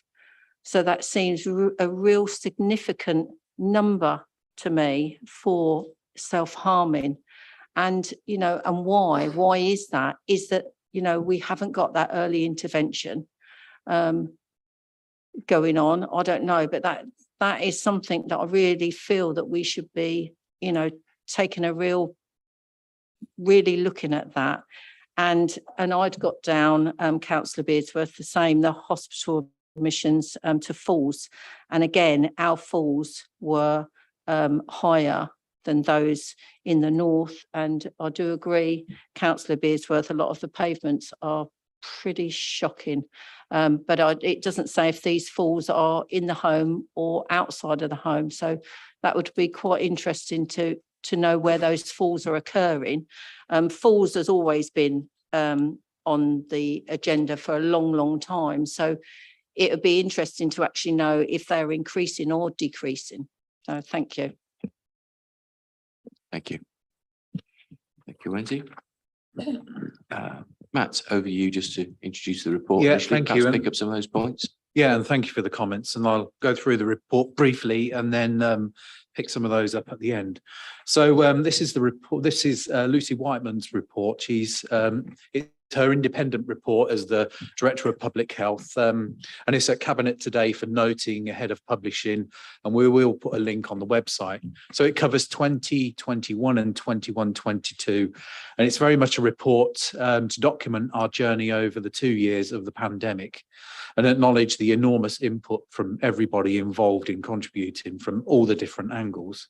So as we know, there were so many great examples of how we worked with colleagues, partners, both local, regional, in our communities, us as members and as many as volunteers. And although there were many difficult challenges in COVID, a real positive was indeed how we all worked together and also how the community and the voluntary sector contributed. And the report, I think, really captures this. The pandemic shone a spotlight on many of the health inequalities in West Northamptonshire, as it did everywhere.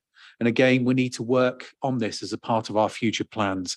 So examples of this are being brought forward in the Pioneer local area partnerships, and we've already started to meet, and we're starting to make some good progress in those two Pioneer labs. What we need to do looking ahead is to learn from the pandemic, build a resilient health protection function going forwards, and also build on how we work in our communities with the voluntary sector into the LAP development and ultimately the delivery. I just want to acknowledge and thank everybody and the effort from everybody. And clearly the pandemic isn't over. There's a winter health campaign which is currently being planned to try and use slightly different communications to keep this in focus, along with highlighting flu. So one of the things I really want to say is that given my previous and my current role, I'm personally very proud of the response from Northamptonshire and its system. And this includes everybody from all our health partners to the previous districts and boroughs and the county council. I think going way back now, I remember the number 10 task force team came to Northamptonshire to see what we were doing because they'd heard about some good things, and they took away some best practice, particularly around communications, that they took away and shared with other areas to try and promote as real good practice. The public health teams are up. Some of this work shortlisted for a national award. And again, a lot of this, this is Lucy's report. Lucy did a fantastic job for us in Northamptonshire. And as chair of the Health and Wellbeing Board, this report has already come to us. And I made a point of writing to Lucy when she departed down to Essex to thank her for a contribution for the time she was here and for the work she did through the pandemic. And I also think that this report ought to be kept for posterity, if you like, and put in our libraries, because it really captures, I think, how we responded to a global pandemic here in Northamptonshire. And, I think we did a pretty decent job between us. Now, of course, the West Public Health team is focused purely on the West, and that partly picks up some of the points Councillor Randall was talking about, the difference between us in the West and the North. We've got Sally Burns, our Director of Public Health, I think is doing a really good job. And one of my challenges to Sally was to let's make sure we're embracing public health across the whole of the council and everything we do. And I think Sally's made a really good start on this point. So we've got our West team focusing purely on us as a West place, and also with picking up all the work we're doing with the LAPS and the ICS. So that's really good. So some of the points made, Councillor Humphreys, she commended the work. Again, I completely agree with that. Talking about obesity, that's been an issue for us in Northamptonshire previously. We will be having a new JSNA coming through, which is a joint strategic needs assessment, which has benchmarking data for us compared to England average and all the rest of it. And that will help to inform our new Health and Wellbeing Board strategy. So when that becomes available, it becomes a public document, I think, Stuart. Yeah. So whether we bring that to cabinet or we make it known that it's out there. So that's good data. And the point Sally picks up on as well, things like the 1,001 days or 1,001 days. Andrea Leadsom is very keen on promoting that. That's been incorporated into the work with the ICS, hospitals and falls, the number of falls.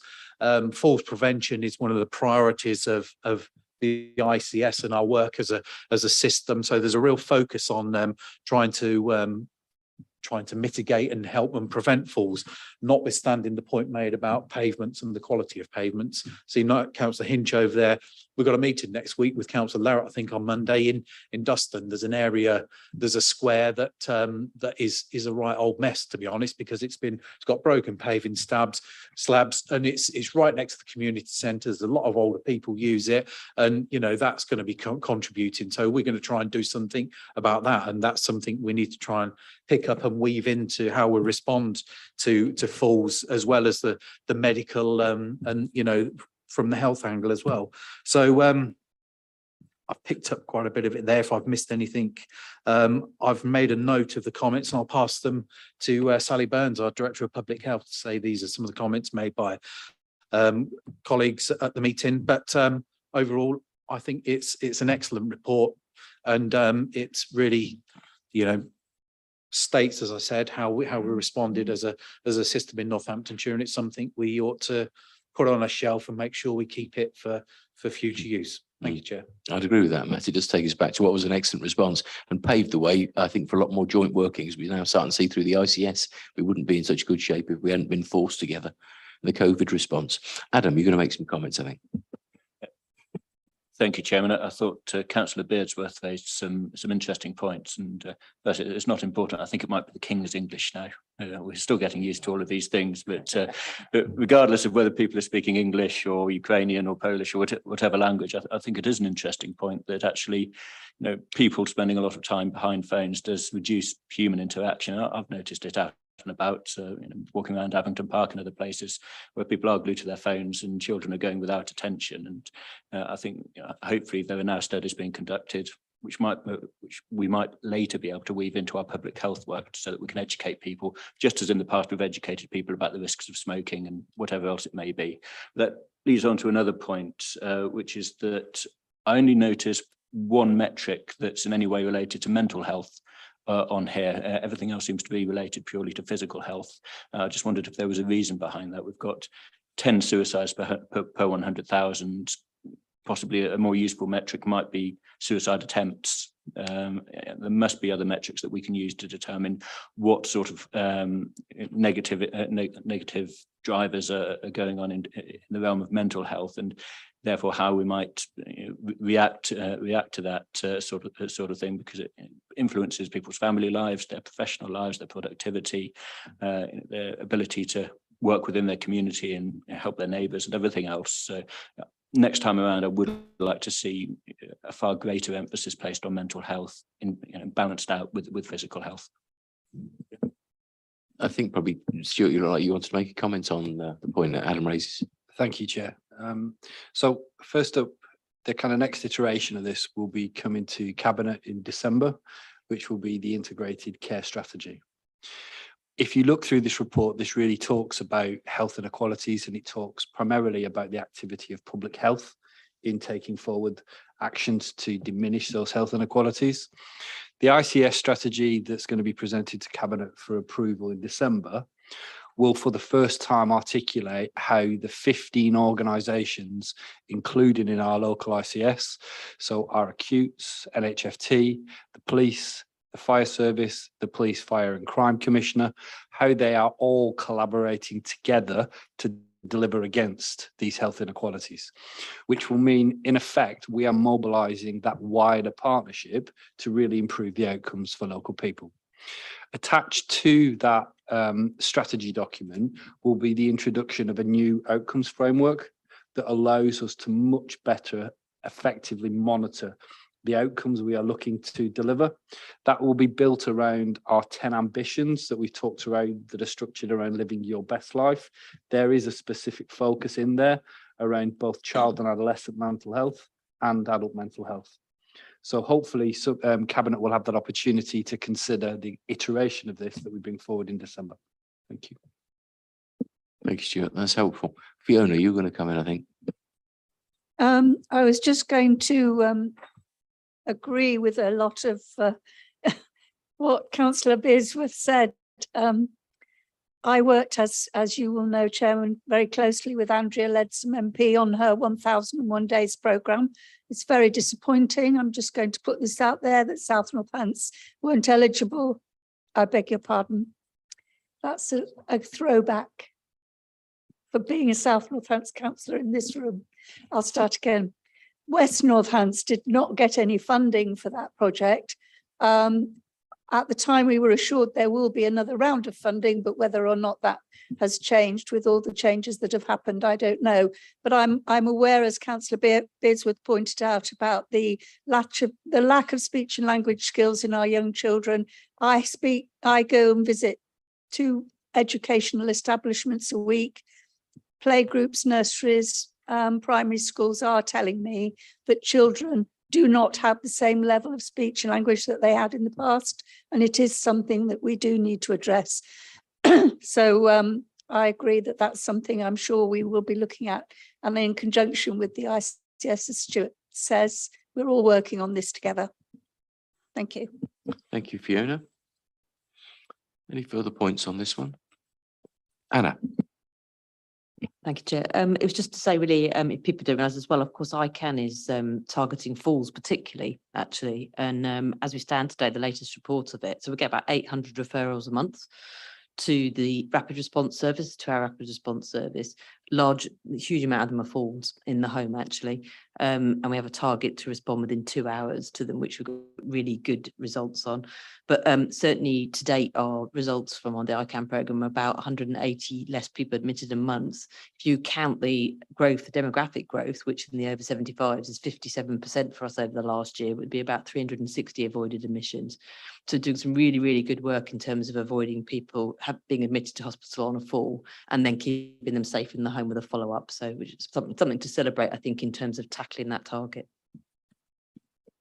Thank you. Thanks, Anna. That's helpful and encouraging to know.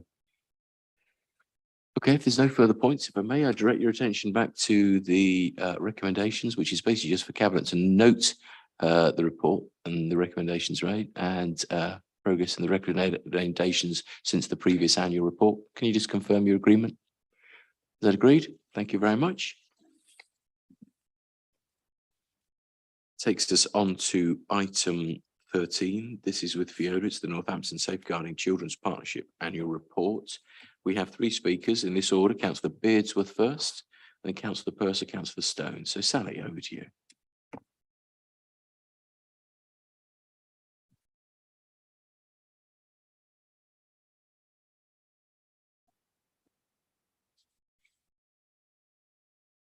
Thank you, Chair. A very comprehensive report. I've read it all the way through and I've highlighted a few things that I didn't even know about. One of those was the dad pad, which I think is a brilliant idea and something that you live and learn, as they say. I didn't know anything about that. The gun crime obviously is still a big problem. Not just the crime of that, but the associations with gangs and young people getting together. We should have some help for youths that are hard to reach. There are lots of organisations that look after children, as Councillor Hallam pointed out the other day. But there are children that are hard to reach, and they're the ones that generally end up joining these gangs and getting into trouble. So I think if we could have some youth work there, that would be a big help. But a lot of this is a very good report. It covers virtually everything that I know about. It's really nice to see about the looked after children, what they're having and how they're taken into consideration. And the picture itself shows them looking extremely happy, which I hope they are, because that's the aim of us as corporate parents, is to make sure that our children in care are being well cared for and given plans for their future so that they can live a fulfilled life. But there is lots of things in here I could talk about, but the report is self-explanatory, and I do think it's a very good report. So thank the author. Thank you. Thank you, Sally. Councillor Purser, Bob.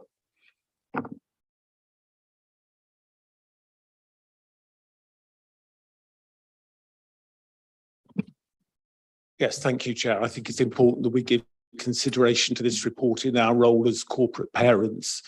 And although it's late in the evening, I think it's important that we take it very seriously. I'm less happy about the report.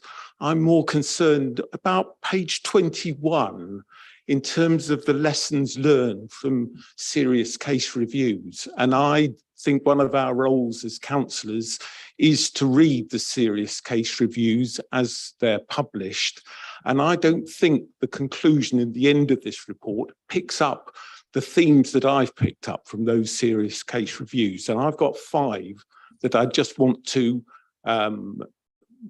give air to. And it may be I've got the wrong end of the stick, in which case no doubt I will be told. One of the concerns is that staff dealing with poverty time and time again become almost inured and habituated. So they just don't see how bad things are. So their threshold at which they say this is not acceptable becomes too high. That was in one of the case reviews. And I think that's an issue that is a real worry for practitioners. One of the reports drew attention to the turnover of staff in the health visiting service. I would hope that that has been resolved now and that the supervision practice is in place. But it was drawn attention to, and I've not had an answer to whether that has been resolved, although I have corresponded about that. So that's a concern. A third point, which I've heard not only from these reports, but also in dealing with local schools, is the threshold at which MASH gets involved. I think there is a general thought that the threshold should be lower than it is. It has to be really quite high before the MASH system kind of clicks into process. Another issue was this long-term, and it is a very difficult issue in childcare, where parents move from one local authority to another, and the casework doesn't follow them quickly enough, and that those cases aren't picked up in our authority quickly enough. So I would hope that is something we're addressing. And finally, it's the difficult issue of parental alcohol use and ensuring that staff are well enough trained to know how to respond when there are problems of alcohol misuse. So I picked up those 5 issues from the serious case reviews. I don't think this report actually reflected those. Thank you, Chair. Thank you, Bob. Some excellent points there. Final speaker, Councillor Stone. Danielle.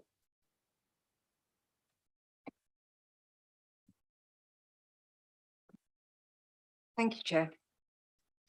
The big question here is always whether children in our care are safe, isn't it? Whether children in our local authority area are safe.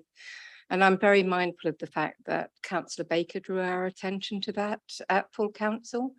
So the question really is, if they're not as unsafe as they were, I mean, what is the evidence that our children are safer than they were? I think having 7 serious case reviews on the table is indicative of the fact that we still got a major issue. I understand that at long last, the authority has got a contextual safeguarding policy. This is a really, really important part of the work in keeping children safe. And it's something that I know had been requested by the police for a very long time. So the question there is it being implemented, and are the partners involved in our care of children, the police, education, health, the families themselves, are they satisfied with how that's being implemented? And would it be a good idea if us as corporate parents were given a briefing about that, so that we came to the same understanding about how contextual safeguarding works? I want to pick up on what Councillor Beardsworth said about gangs. If there are resources to help divert young people away from being groomed, could I have some in Castle, please? Because I really badly need them. We're told in the report that there's been 43,000 referrals. That's a staggering number. I'd like to see that benchmarked against other authorities. Out of that number, 13,000 have ended up as children in need. That again is a staggering number. I want to know what happens to the other 30,000 because people don't make referrals for no reason. There's always a reason. So we need to understand what's happening on that level. I'm a bit disappointed that under the item on domestic abuse, there's no reference to children. It's part of our duty in domestic abuse cases now to understand the impact that has on children. So I think we need to know how we are assessing that and what we're doing to support children who have been witness or victims of domestic abuse. I think we need to know about the frontline staff who are helping care for our children and keeping them safe. So school nurses and health visitors and youth workers. Do we have enough of all those people? And if we don't, what measures are in place to make sure that we do? I'd like to know if there are any concerns around home educated children and what support we're giving those families. And then lastly, I understand that gypsy and traveller children are particularly at risk in all sorts of ways for all sorts of reasons. So I'd like to know what support we're giving to those communities. Thank you. Thank you. Thank you very much indeed. Okay, Fiona, over to you to introduce the report and perhaps pick up on some of those points too. Thank you.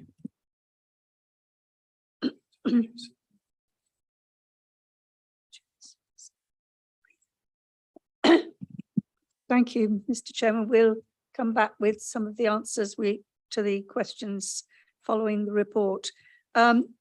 The NSCP, the Safeguarding Annual Report 2021 to 2022, is a report that will go to North Northamptonshire Council, the police and health. It's a report of all of those organisations coming together, that the leaders of those particular organisations, in our case, we've got Anna and Stuart here that would sit on that board, and it is a high-level board. So this is the annual report for that board. The Safeguarding Children's Partnership oversees and leads children's safeguarding across Northamptonshire. The main aim of this annual report is to gain assurance that local safeguarding arrangements made up of strategic partners are working effectively, individually and together, to support and safeguard children in Northamptonshire who are at risk of abuse and/or neglect. During the year, because of the continued challenge posed by the pandemic and significant global events, there has been a continued need for the partnership's response to safeguarding children to be flexible and responsive to meet the demand. The support children and families effectively. The report shows some of the progress and the challenges over this period. The partnership has focused on 3 priorities: taking positive action early enough to protect children, to support children, young people and families at risk of exploitation, and thirdly, to work effectively as a partnership and support all of our staff. The report provides an overview of such priority and what work has been undertaken to address these areas, as well as providing an overview of other safeguarding updates which took place through the year, which includes education specifically, children electively home educated, and those missing education. The partnership has an independent chair, as well as an independent scrutineer, which further supports and challenges how the partnership works together to address the safeguarding in our area. There are several subgroups which are supported by the business unit and enables robust plans to be formed and action taken to improve practice, of which the partnership have oversight and challenge. The report sets out the 22-23 priorities. There are various recommendations, Chairman, at the end of this report, which we must undertake legally. It's recommended that the council receive the Northamptonshire Safeguarding Children's Partnership Annual Report. And the reasons for recommendation: under working together to safeguard children dated 2018, The three key strategic lead agencies are accountable for safeguarding children and young people, including the local authority, who in turn are required to publish an annual report. This report provides assistance to the council. Sorry, I'll have to put my glasses on.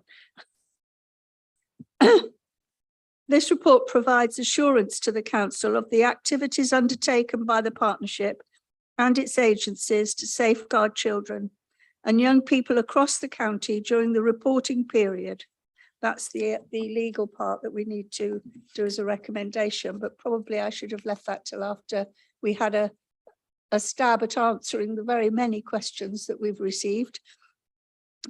Just to say, for the hard to reach young people, the Police, Fire and Crime Commissioner has launched a project which he is supporting to actually work with those young people that we know are out in our parks and areas without supervision, and he is working with those groups actively to bring them into joining some of our youth groups eventually, is the aim for those young people.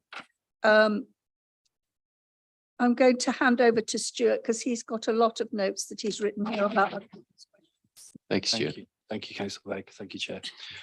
So firstly, Councillor Beardsworth, thank you for your positive comments on this. I would agree that this is a really well structured report, but it's also quite a sad report because it does describe some of the experiences of children who live in West Northants. Councillor Purser, some really insightful questions. In the first instance, I am going to put forward some of your kind of challenges to the independent scrutineer, but there are some things I can kind of take through. So that kind of question about whether staff get desensitized in relation to their activity is a key feature of the neglect strategy that structures the activity of our Children's Trust and our partnership. In relation to health visitors, turnover is improving, but it's improving in the context of a national shortage of health visitors. So it's not where we want it to be. In relation to the thresholds around decision-making in the MASH, the Multi-Agency Safeguarding Hub, that's probably one of the most tested features of our local children's social care model. So the amount of audit activity that goes into checking whether we've got that decision-making correct is significant. That kind of feeds into Councillor Stone's question about, well, what happens if a referral to MASH doesn't progress through to child in need? Some don't have any further action, but a quite significant chunk get passed to early help services so that we can support that child and their family to kind of prevent it from progressing to the point at which we have to introduce child in need work.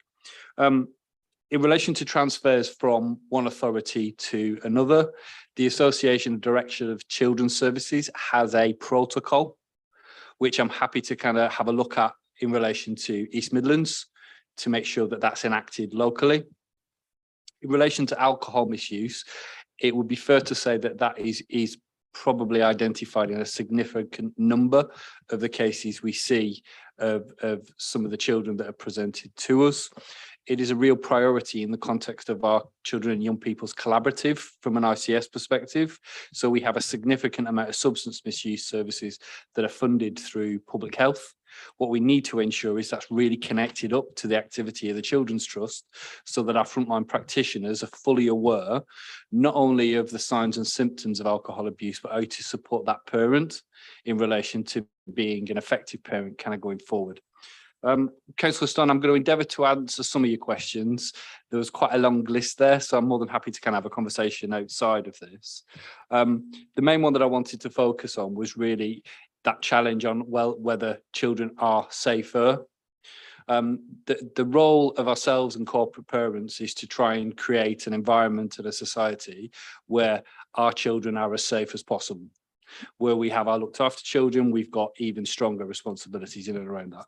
Both myself and Councillor Baker are involved in significant amounts of assurance work with the Children's Trust. And what I can say to you is that we are starting to see a positive trajectory. That positive trajectory is around decision making in the MASH being really good. That then means that we are able to get involved sooner rather than later with those children that we need to. What we're starting to see is the effects of our early help and the partnership in action. So the number of children who are a child in need, who then progress to a child protection plan, is starting to reduce. And I think for the last 3 weeks, for the first time in a considerable period of time, the total number of looked after children is starting to come down. And that's testament, I think, to the activity of the trust and that improvement journey that they're on. So I'll stop at that point if that's okay. Thank you, Chair. Okay, thank you. And Chief Executive, Anna? Good, Chair.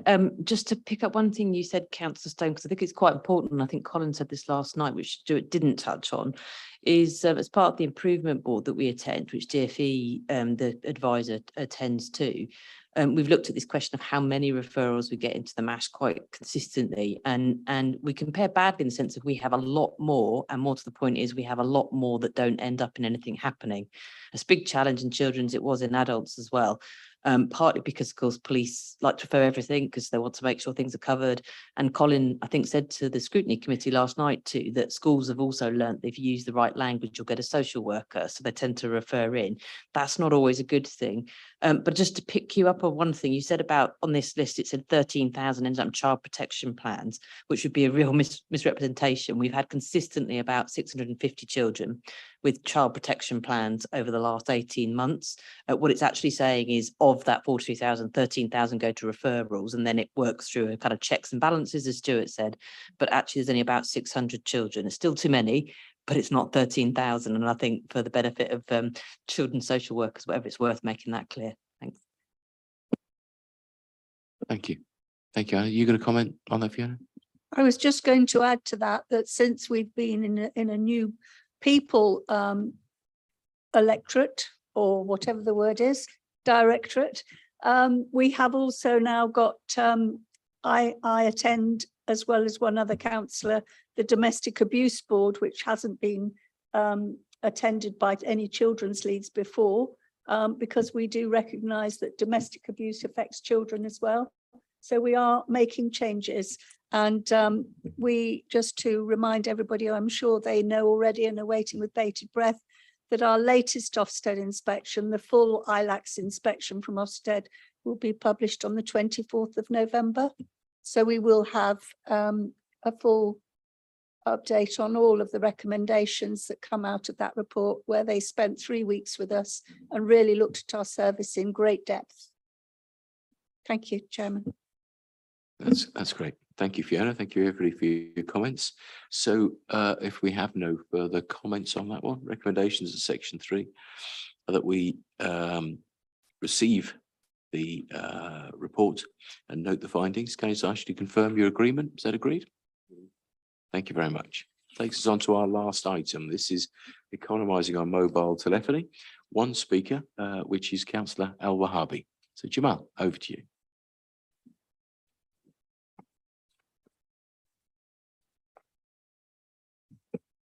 Thank you, Chair. This report is written happy all over it, this report. The deal on the renewal of the contract is no-brainer, absolutely a good deal, massive saving. But I have some concerns and questions. Question I would like to ask is, first one is, how long was the original contract for, and who were the providers? And is there a penalty for breaking the contract? Does it have to be negotiated with Cambridge and Milton Keynes?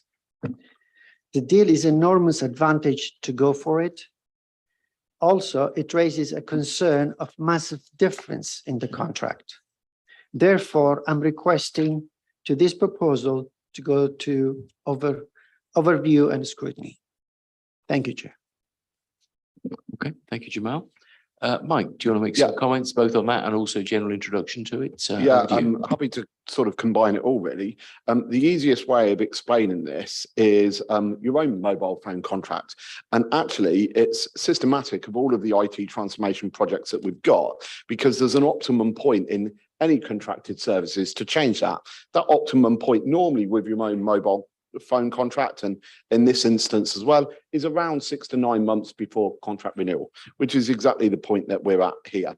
A lot of your questions, Councillor, I think were around the old contracts, and I really can't speak for who negotiated that. But I don't believe there is a penalty for doing this, because we're in that period where if it was our own individual mobile phone contract, there wouldn't be a penalty, because we're in that optimum point where there's a deal to be done. There isn't any negotiation with Milton Keynes or anything like that involved, but there obviously are benefits to Northants and to the Children's Trust as well. I don't know off the top of my head the details of the original contract and how long it was for and what was involved in that. But what I can tell you was that the costs of that original contract increased a lot because of the COVID pandemic. So we obviously, all of the people that were buying into that contract had to get a lot more mobile phones and very quickly.